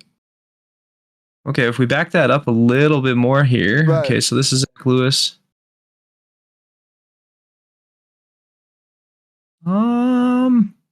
Yeah, maybe he did stay in his lane. It looked like he had come up on Alex, but might be a case that Alex went down a little further. Like that, it's hard to say because they both kind of, it almost looks like Lewis is trying to hold his lane. Ooh. And then Witt, like, and they both kind of moved at the same time. Mm-hmm. And maybe that'll be well, all I'm going to say is I'm glad I'm not a steward for that one, because hard to say. Yeah, it definitely was. It didn't look like that. Let us know in chat as well. Thank you so much if you are here. Don't forget to like and subscribe, turn on the bells, guys. Come on. Let's get some likes on the board here as well. You're doing an all stellar job sitting here watching some great racing from the BSC boys. Let's like it. Let's smash it down. Give us some notifications in the comments as well. And we will respond as well. So if you leave us a comment about what we're doing right, what we're doing wrong, Terry Spainhour Senior, how many times do you want the volume to go up and down? That would be amazing. Thank you very much. Much love to you, sir. I am only messing, bear with me as well. So let us know what you think of what we're doing here on the JPB YouTube channel, because we are working hard to try and bring you the best possible racing once more. Now, on my screen currently at the moment, I got Jordan Malcolm in P1. Yep. Now, are we surprised? No. I'm not surprised. But we did say, didn't we? You know, anybody out in P1 seems to want to survive a little bit more. However, Witt's been in the pits for a while. Stockner, Collicott's still in there. McLaughlin is still running, bless him. Strada's still running. I'm sure, Kenton, you're going to be pleased about that one. And Jordan Malcolm is in front. Now, what we are referring to, guys, is last week's All-Star race. Of course, the broadcast got cancelled there as well. So me and Kenton, we rushed off and we went racing.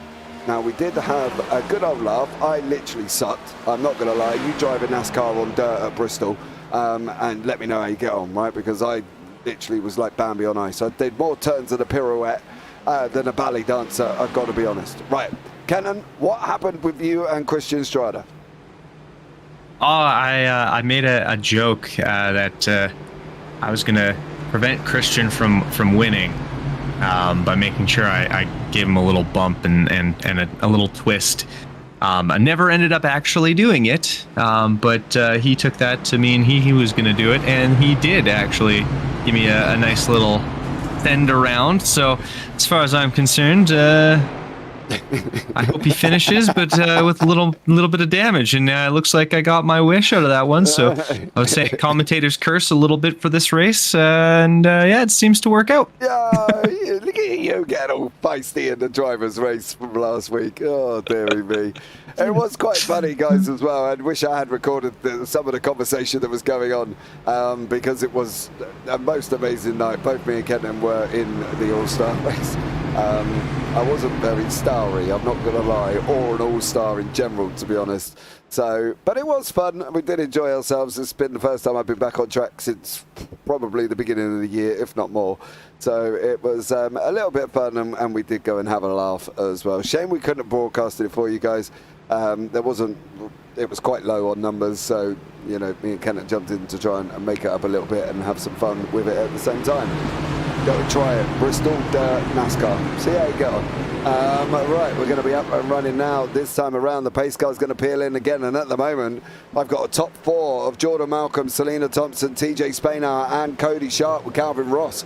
Top 15 he was hoping for. Well, he's got a top 5 at the moment, and we're up and running. Malcolm does get a jump at the beginning. What about Thompson? What about Sharp? What about Spainhour? Spainhour sitting in 4th at the moment, up 13. Sharp up 15. Thompson up 14 as well, and Calvin Ross also up 14, but you can see the hard charging 84 of Runge through the middle there. But it is all about what Jordan Malcolm is going to go and do now. We did say that he could go and win it. Selena Thompson opening up a gap. Cody Sharp, TJ once more here battling it out in that 86 liveried car as well, fighting it out once more. There's a good mix of up and downs here, Ken, and I think that's the thing what we have got going on at the moment. Drivers that were at the back are now at the front. Drivers at the front are now in the back. And this is absolutely why we love NASCAR. Because it can be a complete guessing game. As we see Spainhour, ooh, look at Spainhour looking a little feisty though, as Dan Michael has a fantastic exit out of turn 3 there.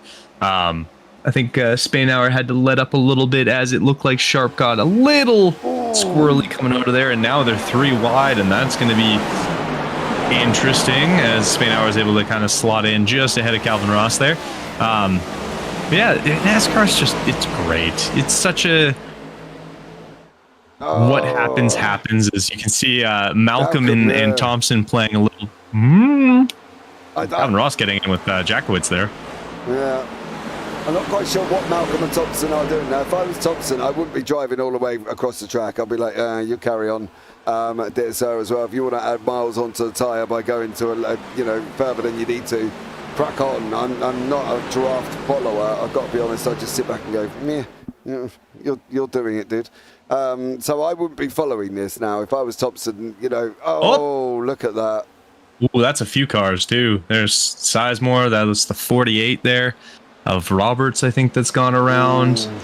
I think that's the 4 of Keith back there too. There's a couple unfortunate souls.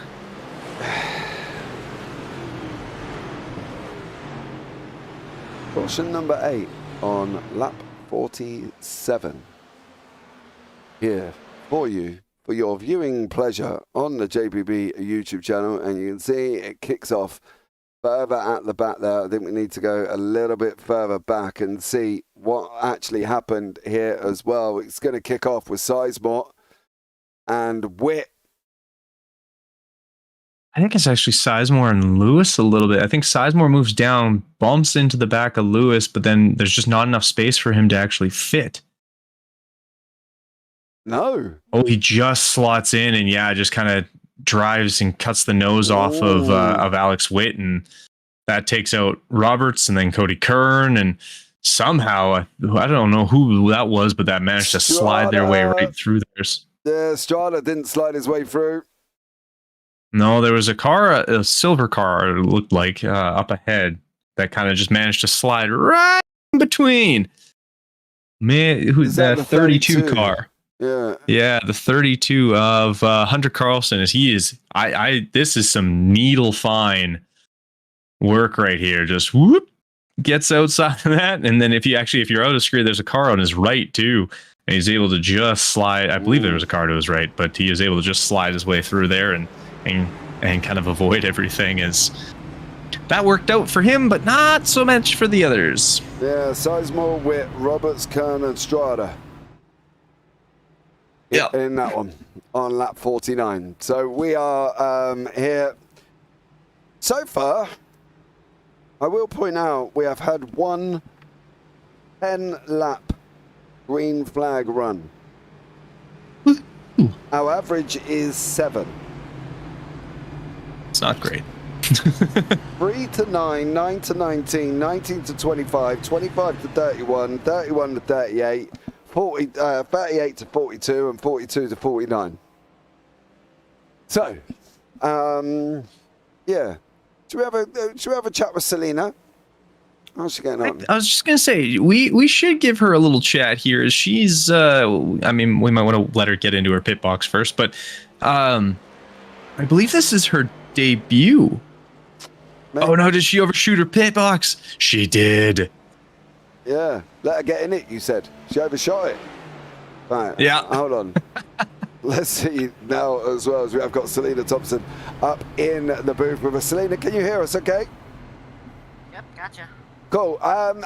You know, are you unexpectedly in the top 5? Or, you know, did you go in today thinking, I'm going to go top 5 easy? Definitely not expecting to be in the top 5. Just... honestly, this race is just kind of learning how everybody drives, who's quick, who's not, and I feel like I'm getting my footing good.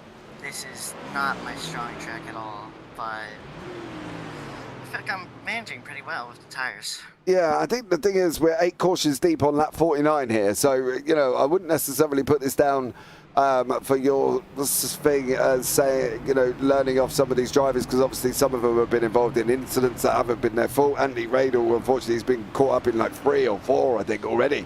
But for you, obviously, it's just a learning curve, seeing how you get on.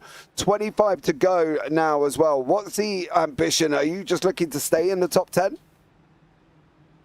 Yeah, that was the goal. My goal before this race was try to get a top 10. And maybe a top 15, but knowing that I do kind of have the pace, it'll be really interesting to see how this plays out. Yeah, sporting Chikuba's livery there as well. Are we going to see a Selena Thompson livery design before the end of the season? Maybe, but she's my friend and she's currently dealing with wheelbase issues, so she couldn't make it, but I wanted to help support her because she's a great person, so I'll just run her livery. Awesome stuff. Well, Selena, thank you so much for joining us. We will let you get back to your box because the pace car lights are on. 1 lap to go, 25. Let's hope we make it more than 7 laps. Good luck. Hope you finish in the top 5. Yep, thank you.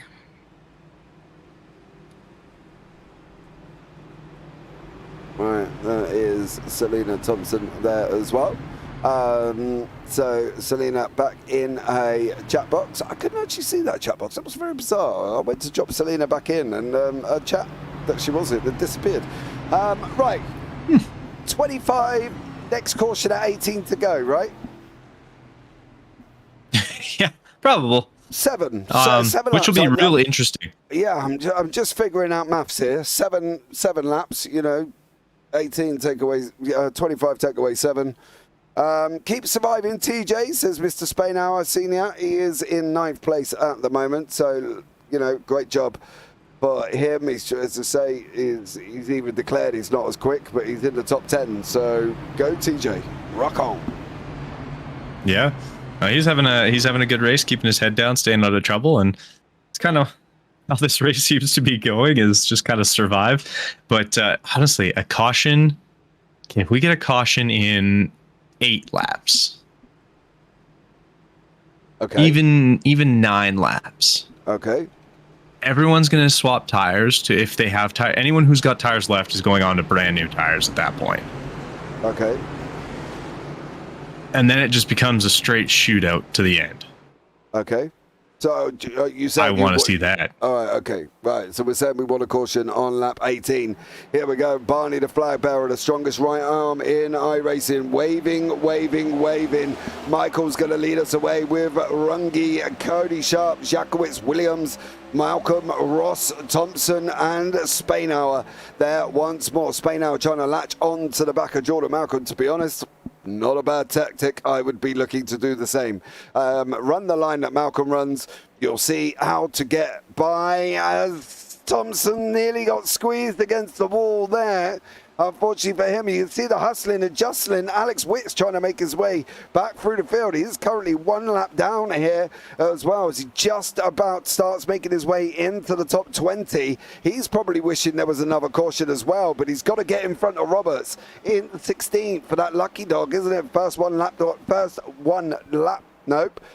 person a lap down here as well. So Witt's got to make up a few places if a caution does come out, but Michael is surviving out in front with Runge and Williams behind that. Sharp and Jakowitz tucked in as well. Gaps developing up front here now, Kenton, so they've opened up a 1.3 second gap already. Yeah, but if I'm Michael and Runge here, I'm going to be concerned. They haven't pit since lap 39. We're, on lap 52 now. Those tires are going to start to fall apart real quick. As you can see, Williams has started to make a move on Runge here. And as much as, yes, they've opened up this gap, like those tires are going to be hurting. They're going to be almost praying for that caution to come out when I suggested it does. So you're suggesting on 18? With 18 to go is my guess. Okay. Because then it just becomes... fill for a couple of green-white checkers for fuel and just see who can survive as Witt goes ripping through there as that got a little close. Yeah, Sharp into the wall there as well, Kenton. So Cody Sharp visiting the wall at one point. Ross coming through. Sizemore, who's been caught up in a few incidents as well. Unfortunately for Rob Sizemore, not again necessarily his fault. Devon Collicott also out of position considering he was caught up in incidents one more as well. So there's a lot of people involved in incidents here. Alex Witt's trying to basically unlap it himself. So he's got to get through the field, go round again and try it once more. Michael and Williams swapping positions up front there, side by side. Just about, he's got to go put him in the wall. Oh, he saved it. Jakowitz turns around and says, thank you very much, I'm off. And Malcolm. So Runge tapped Williams and then looked like he slowed down for him. Yeah, I wasn't sure if it looked like, he almost kind of braked going back into him and not necessarily a brake check, but it looked like he just got on the brakes real aggressively for not sure why, but rather unfortunately. Was that from the fact that Williams was coming across track and he knew that there was contact, so therefore he stopped to let him through? I'm just putting it out there. Maybe, but I don't know. That's put it out there. Throwing it out. Fishing. I don't know. Drama. Let's cause it. Let's find it. Maybe. Propaganda. Come on. It's in the news every day. Let's just feed it some more here as well. I'm going with the fact that Runge slowed down because he knew he tapped Williams and he wanted to let Williams recover himself and retake the position.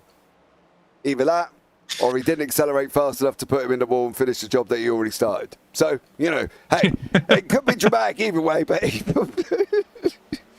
either way, we have no idea which way this is going to go here as well. Sharp is into the pits there from Cody Sharp. He's gone up, tacked the wall. He's now gone in. Dan Michael is out in front here with a 1.27 second gap. But as you say, he hasn't pitted since lap 39. We are now on 20 to go. His tyres are going to be screaming. Williams are screaming as well. He's just gone and tapped the wall on the outside. Malcolm sitting in 4th here. Thompson in 7th. Sizemore behind that. TJ making the top 10 as well. So a great job from everybody here. We have survived 5 laps. 2 more to go. We would break near enough. We need to get to 15 actually to get past the 10. So let's see what happens here, Kenton, because it's going to be an interesting run-in, surely. Yeah, I'm pretty excited. I want to see if Michael's able to really nurse these tires home, and same with Noel Jakowitz. He's on some really old tires as well. Did you see Malcolm? Boy, did he get loose coming out of 3. Dropped straight down into the inside as well and had to recover that back. But yeah, carry on. Sorry. Anyway. No worries. Yeah, we've got it, and there's a few guys in this front group here. Like I said, Dan Michael, Derek Runge, Noel Jackowitz. They're on some pretty old tires. Calvin Ross, I don't think has pit since 39 either. They're going to have to really nurse these home, or they're going to take a massive hit trying to pit under a green flag. So it's going to be interesting. Would you this close to the end pit though? No. But you also, if you're driving on a tire that's going to blow, you kind of have no choice. You don't really want to pop your tire or lose a tire. No, partly because you'll end up becoming a Robin Reliant, a free-wheeled car. If you've never seen a Robin Reliant, Google it. I have. It's got one tire right in the middle on the front, doesn't it? Yeah. And if I remember correctly. Yeah, they went through the stage of tipping over when you took a corner too tightly. And they used to tip over, and the car used to end up on the side. If you've watched Only Fools and Horses, they had a yellow Robin Reliant. I remember growing up, my next door neighbour had a new one each time they came out. The shape never changed. The wheels were still in the position. It was just the reg and the colour that ever changed, because the interior always seemed to be the same in them once more as well. So, pretty lazy. No wonder they kind of went out of business. Partly the fact that nobody also likes driving on a wheelbarrow.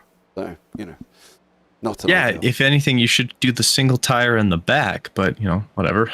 Yeah, no, they did it on the front as well. Yeah. And have you seen the episode of Top Gear when they went racing? Jeremy went in a Robin Reliant and tipped it over.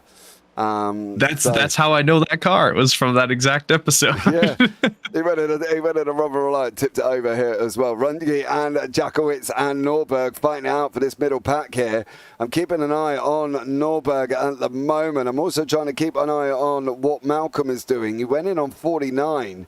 Lap times currently 54.05, 54.02 for Michael. So Malcolm's doing exactly the same lap times, near enough, as Dan Michael, who is out in front. 54.2 for Michael, 54.25 for Malcolm. So has Michael done a stellar job in nursing his tyres, or has Malcolm done a poor job in trying to save his? Not curious. I think Malcolm honestly he's got the fresher tires, so him pushing a little faster isn't too shocking.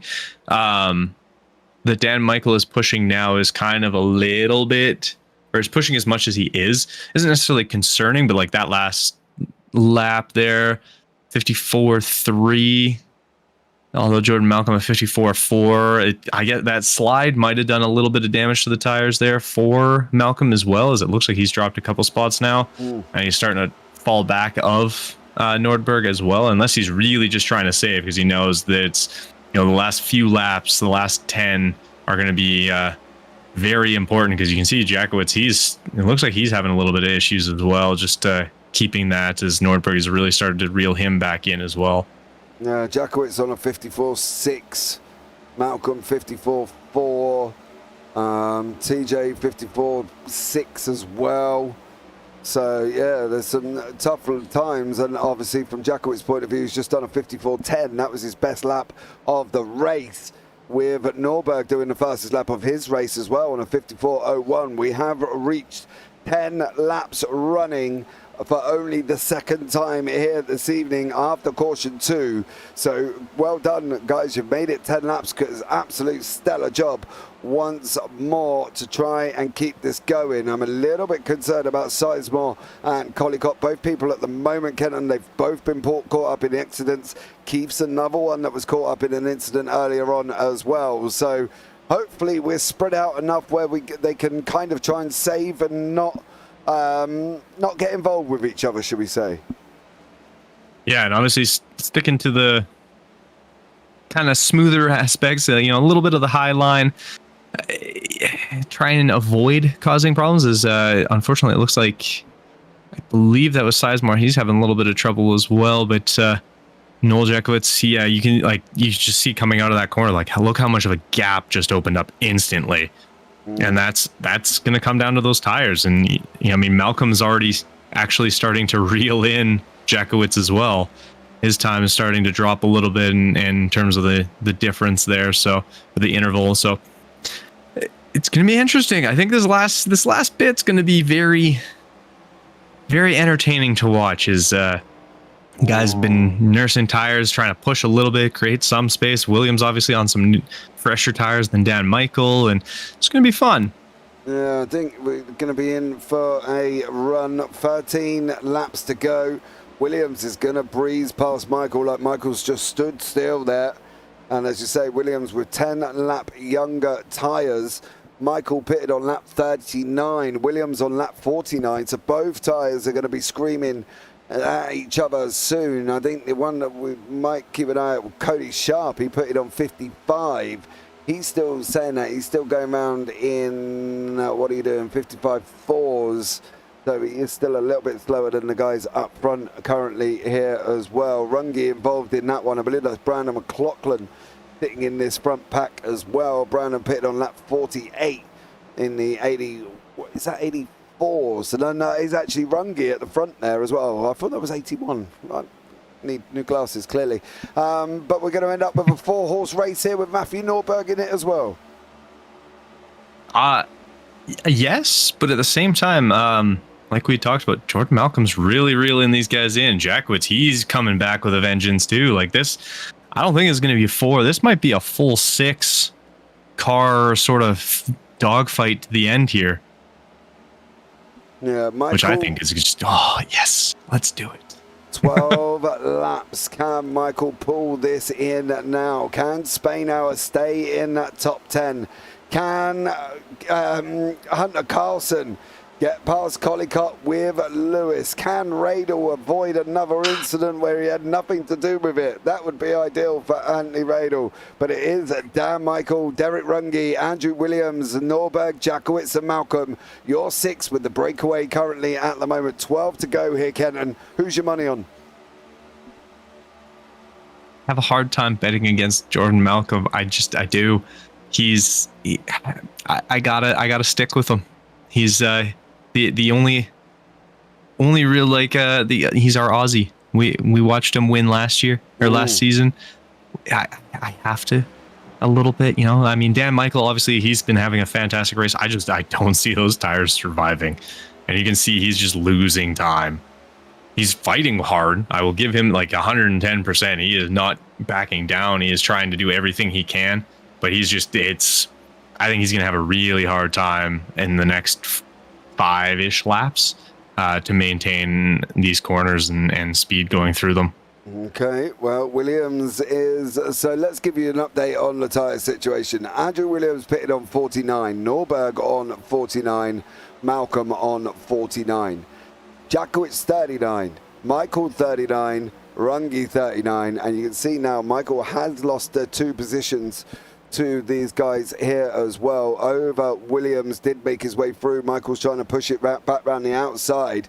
Further down from that, Spainhour and Ross are also having a nice little interesting ta-ta-ta, and Cody Sharp is also coming back through as well, so he's trying to battle it out. But it is all about Runge and Williams at the moment, and if we're going off tyres here, it should be a Williams-Norberg-Malcolm run to the line with 10 to go, Kenton. Yeah, it's going to get interesting. I know it looks like Jordan Malcolm or Alex Witt's kind of trying to get involved a little bit. Obviously, he is a lap down, or a couple laps down now, unfortunately, but he could help out, giving a little bump to Jordan Malcolm, give him a little push, getting him through. So this could get real interesting really quickly. Obviously, 9 laps to go, and six cars all vying for that top spot, and Williams does have the freshest tires, but Norberg's not far behind. Jordan Malcolm looks like he's still trying to tire save. It looks like he's obviously not pushing the hardest going through those corners, but he's picking speed up pretty quickly here and kind of reeling in very fast here. As you can see, Norberg looking to kind of dive down the inside on Dan Michael there, but luckily for him, Dan Michael, he was able to sort of fight him off there. But we'll see how this ends up playing out as Alex Witt looks to make a move up the inside here. Calvin Ross now is just coming out of the pits. Runge's gone into the pits. He's called it a day. Williams has not yet gone in. Alex Witt is trying to come back through the field. We know that already. So he's trying to unlap himself. Thompson's in, Rungi's in. Is there going to be more movements from these front pack here? You've got to do something. Some finishing, is better than not if they're going to lose a tire, right? Yeah, this is where this is going to get real interesting because, okay, who actually saved their tires? Who is able to really have nursed those tires all the way through this? Because this is going to be these next 8 laps are going to be very, very interesting.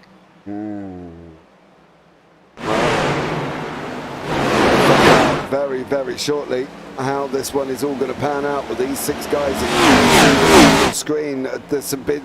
Michael and Jakowitz are in. Michael and Jakowitz have gone in. That technically should leave Williams, Norberger, Malcolm to finish off the 10 laps. Here, 7 to go. Their tyres are 10 laps younger. Technically, if we're going to do quick maths here, they should be able to stay out. And also, Mr. Spainhour sitting in 4th place at the moment should also technically be able to have to stay out until the end of the race, right? Yeah, I mean, these 4 here. I mean, obviously with Alex Witt being involved as well, like. He obviously isn't racing for position, but he could play a big factor in this race without actually being involved in the final 3 here. So I think it's going to get very spicy these last few laps. 7 to go. We're going to find out in about 3.5 minutes here. Who's going to... Oh, no! Ooh, sharp. Yeah, straight in the wall. There's Spainhour in the background. He has got Lewis coming at him with Keith here. So Spainhour just needs to kind of hang on. You can see Alex Witt getting himself all in the mix as well. This was road racing by now. I'd be screaming at Alex Witt, but as it's NASCAR, and we do know that they can come back through the field as well, I'm not going to be screaming quite as much. But Jordan Malcolm is probably having kittens at the moment with Alex Witt there. He's going to try and follow Alex Witt's line. Probably not a bad run. Whoa. Okay. Now, right. I get the staying involved, right? I understand that. I get the blue flag situation here, what's happening. I don't get that move. It was a little close.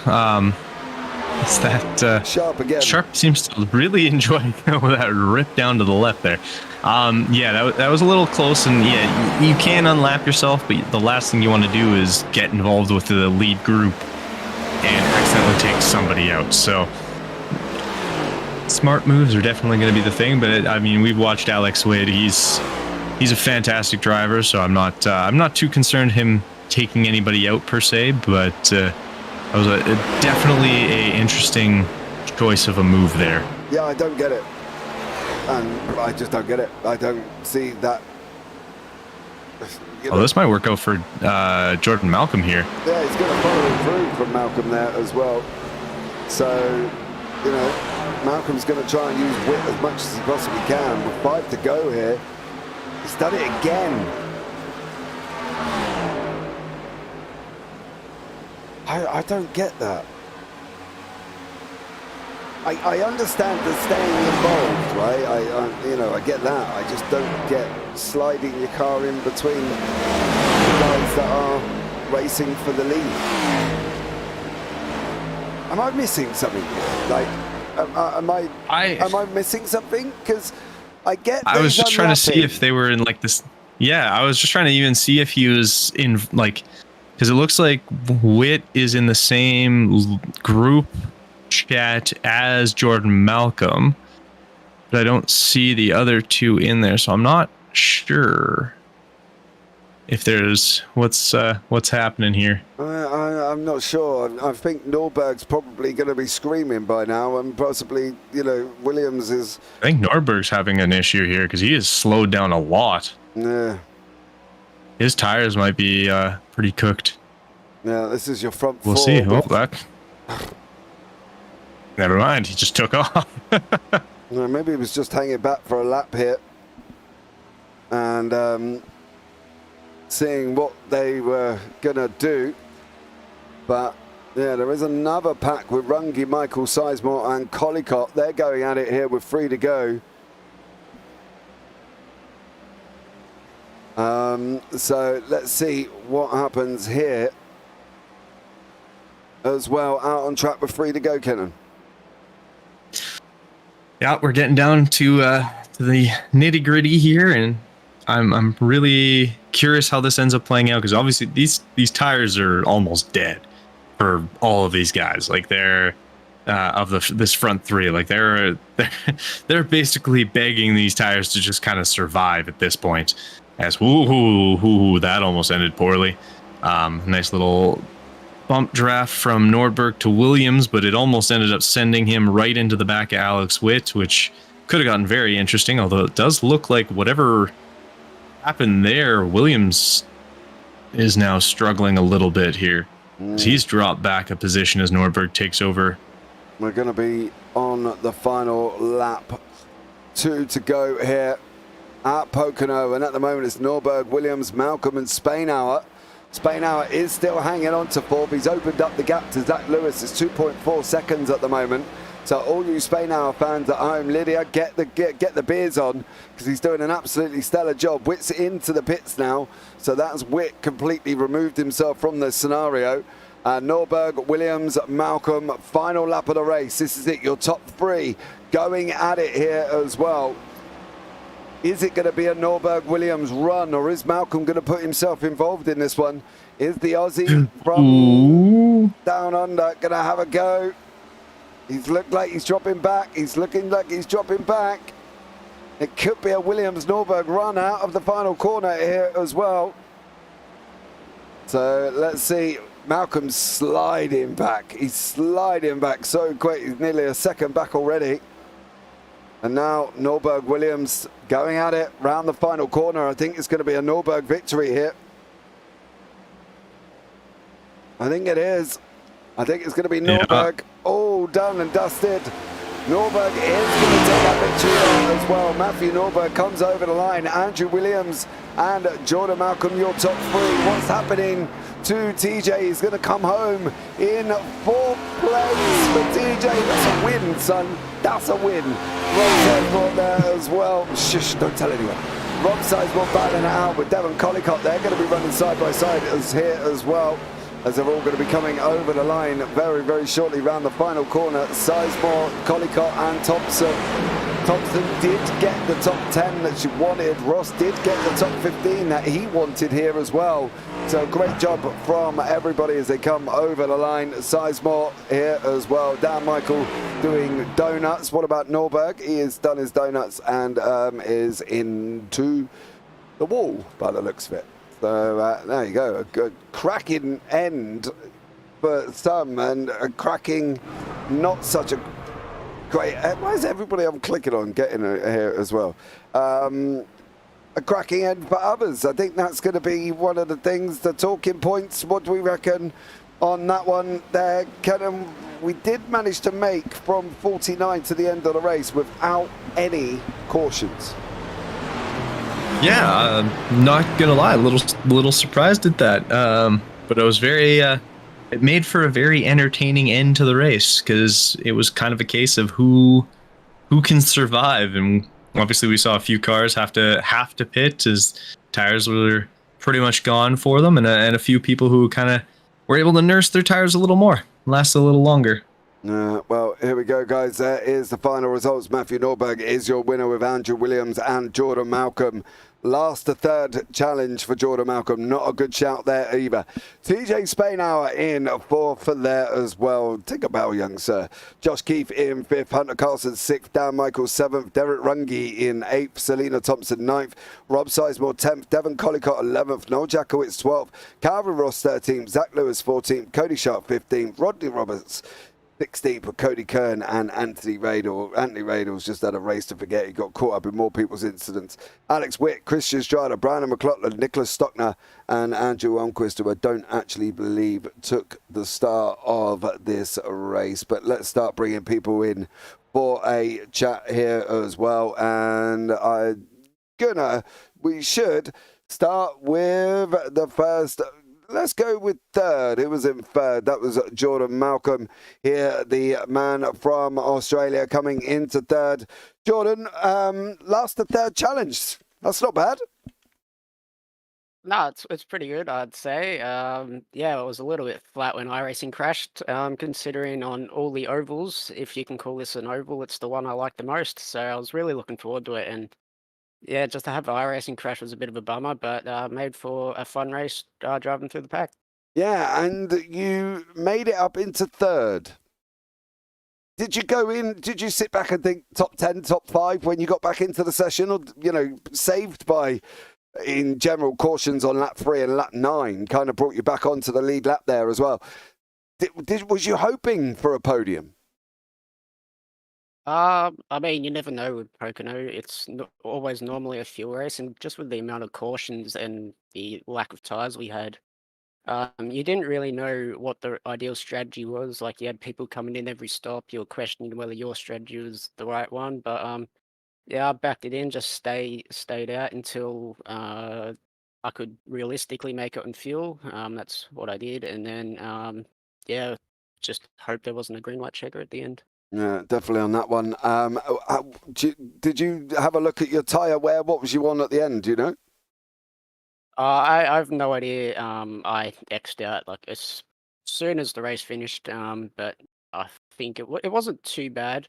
I could have probably pushed it a little bit more, but yeah, just overcooked the rears on the last couple of laps. As you can see, they're sliding. Yeah.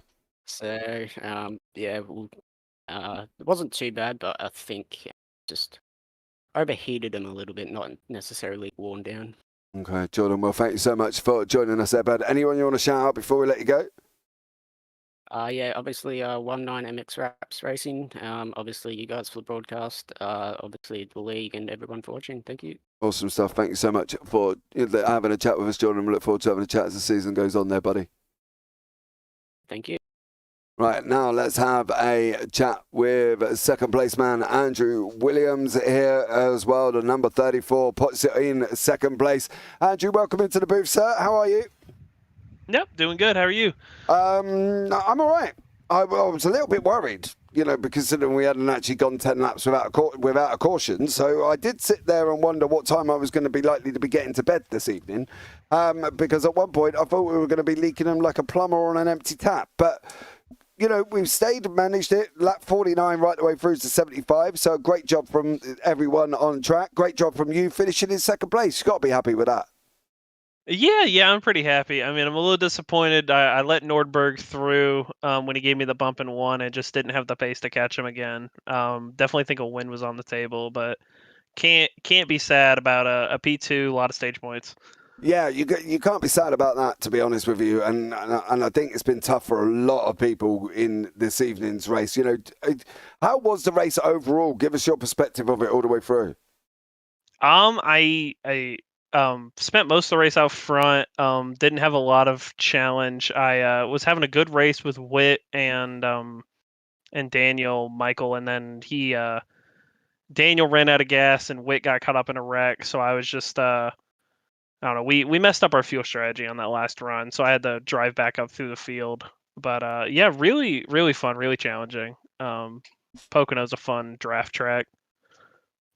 Yeah, I still haven't quite decided whether or not I would enjoy driving around Pocono. It looks a little bit bizarre for me, a whole triangle.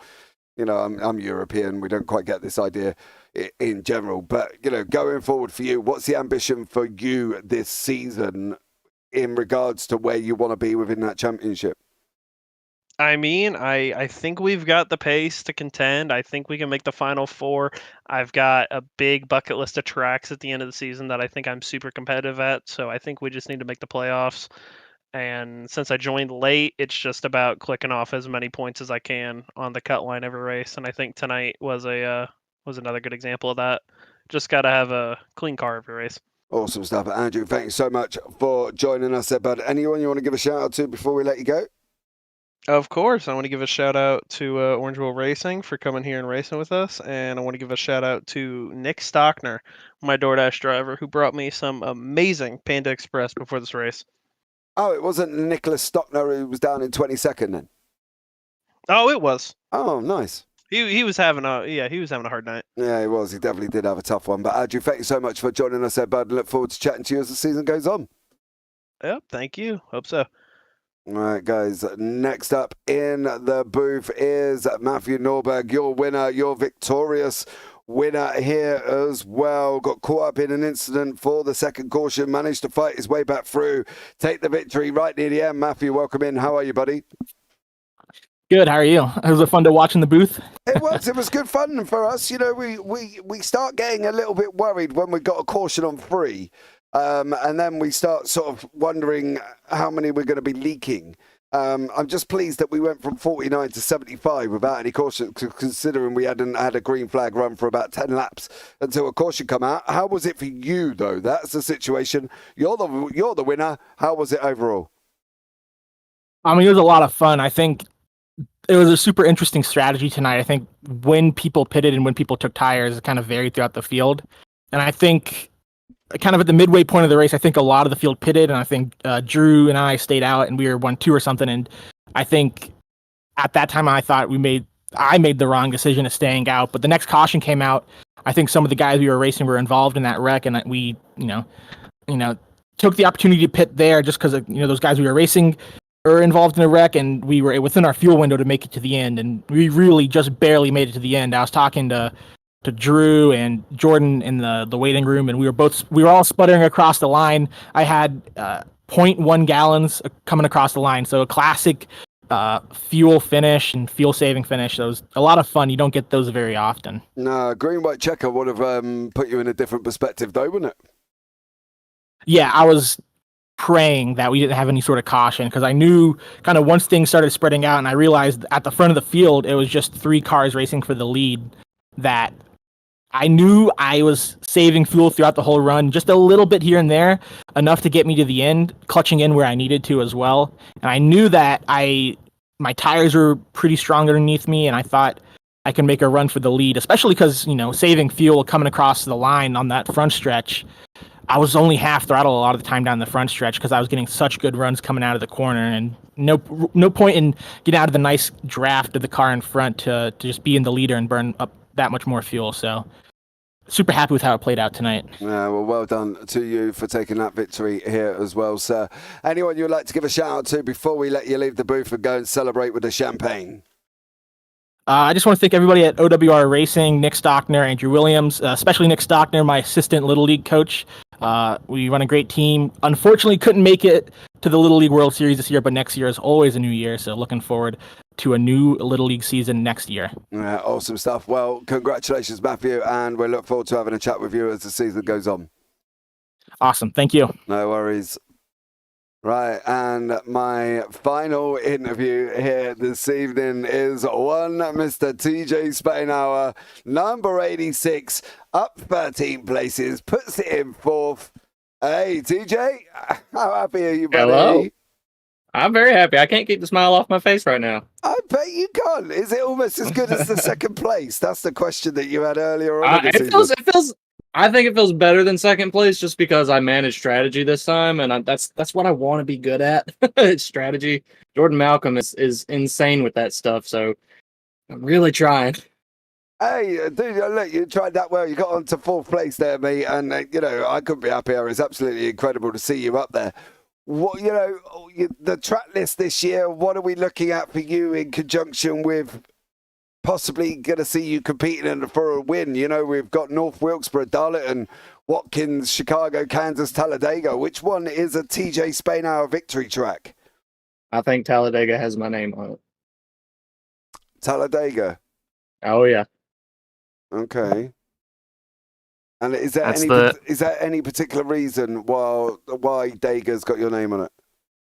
I just think plate racing is so fun. It's so tense, and it's one of the things where I can actually kind of keep my composure a little bit. When it comes to these intermediate tracks, I'm not that great. So plate racing is one of the easiest ones to do. It's anyone can win, and it's the one that I feel like if I play my cards right, I can make it towards the front with a good group behind me.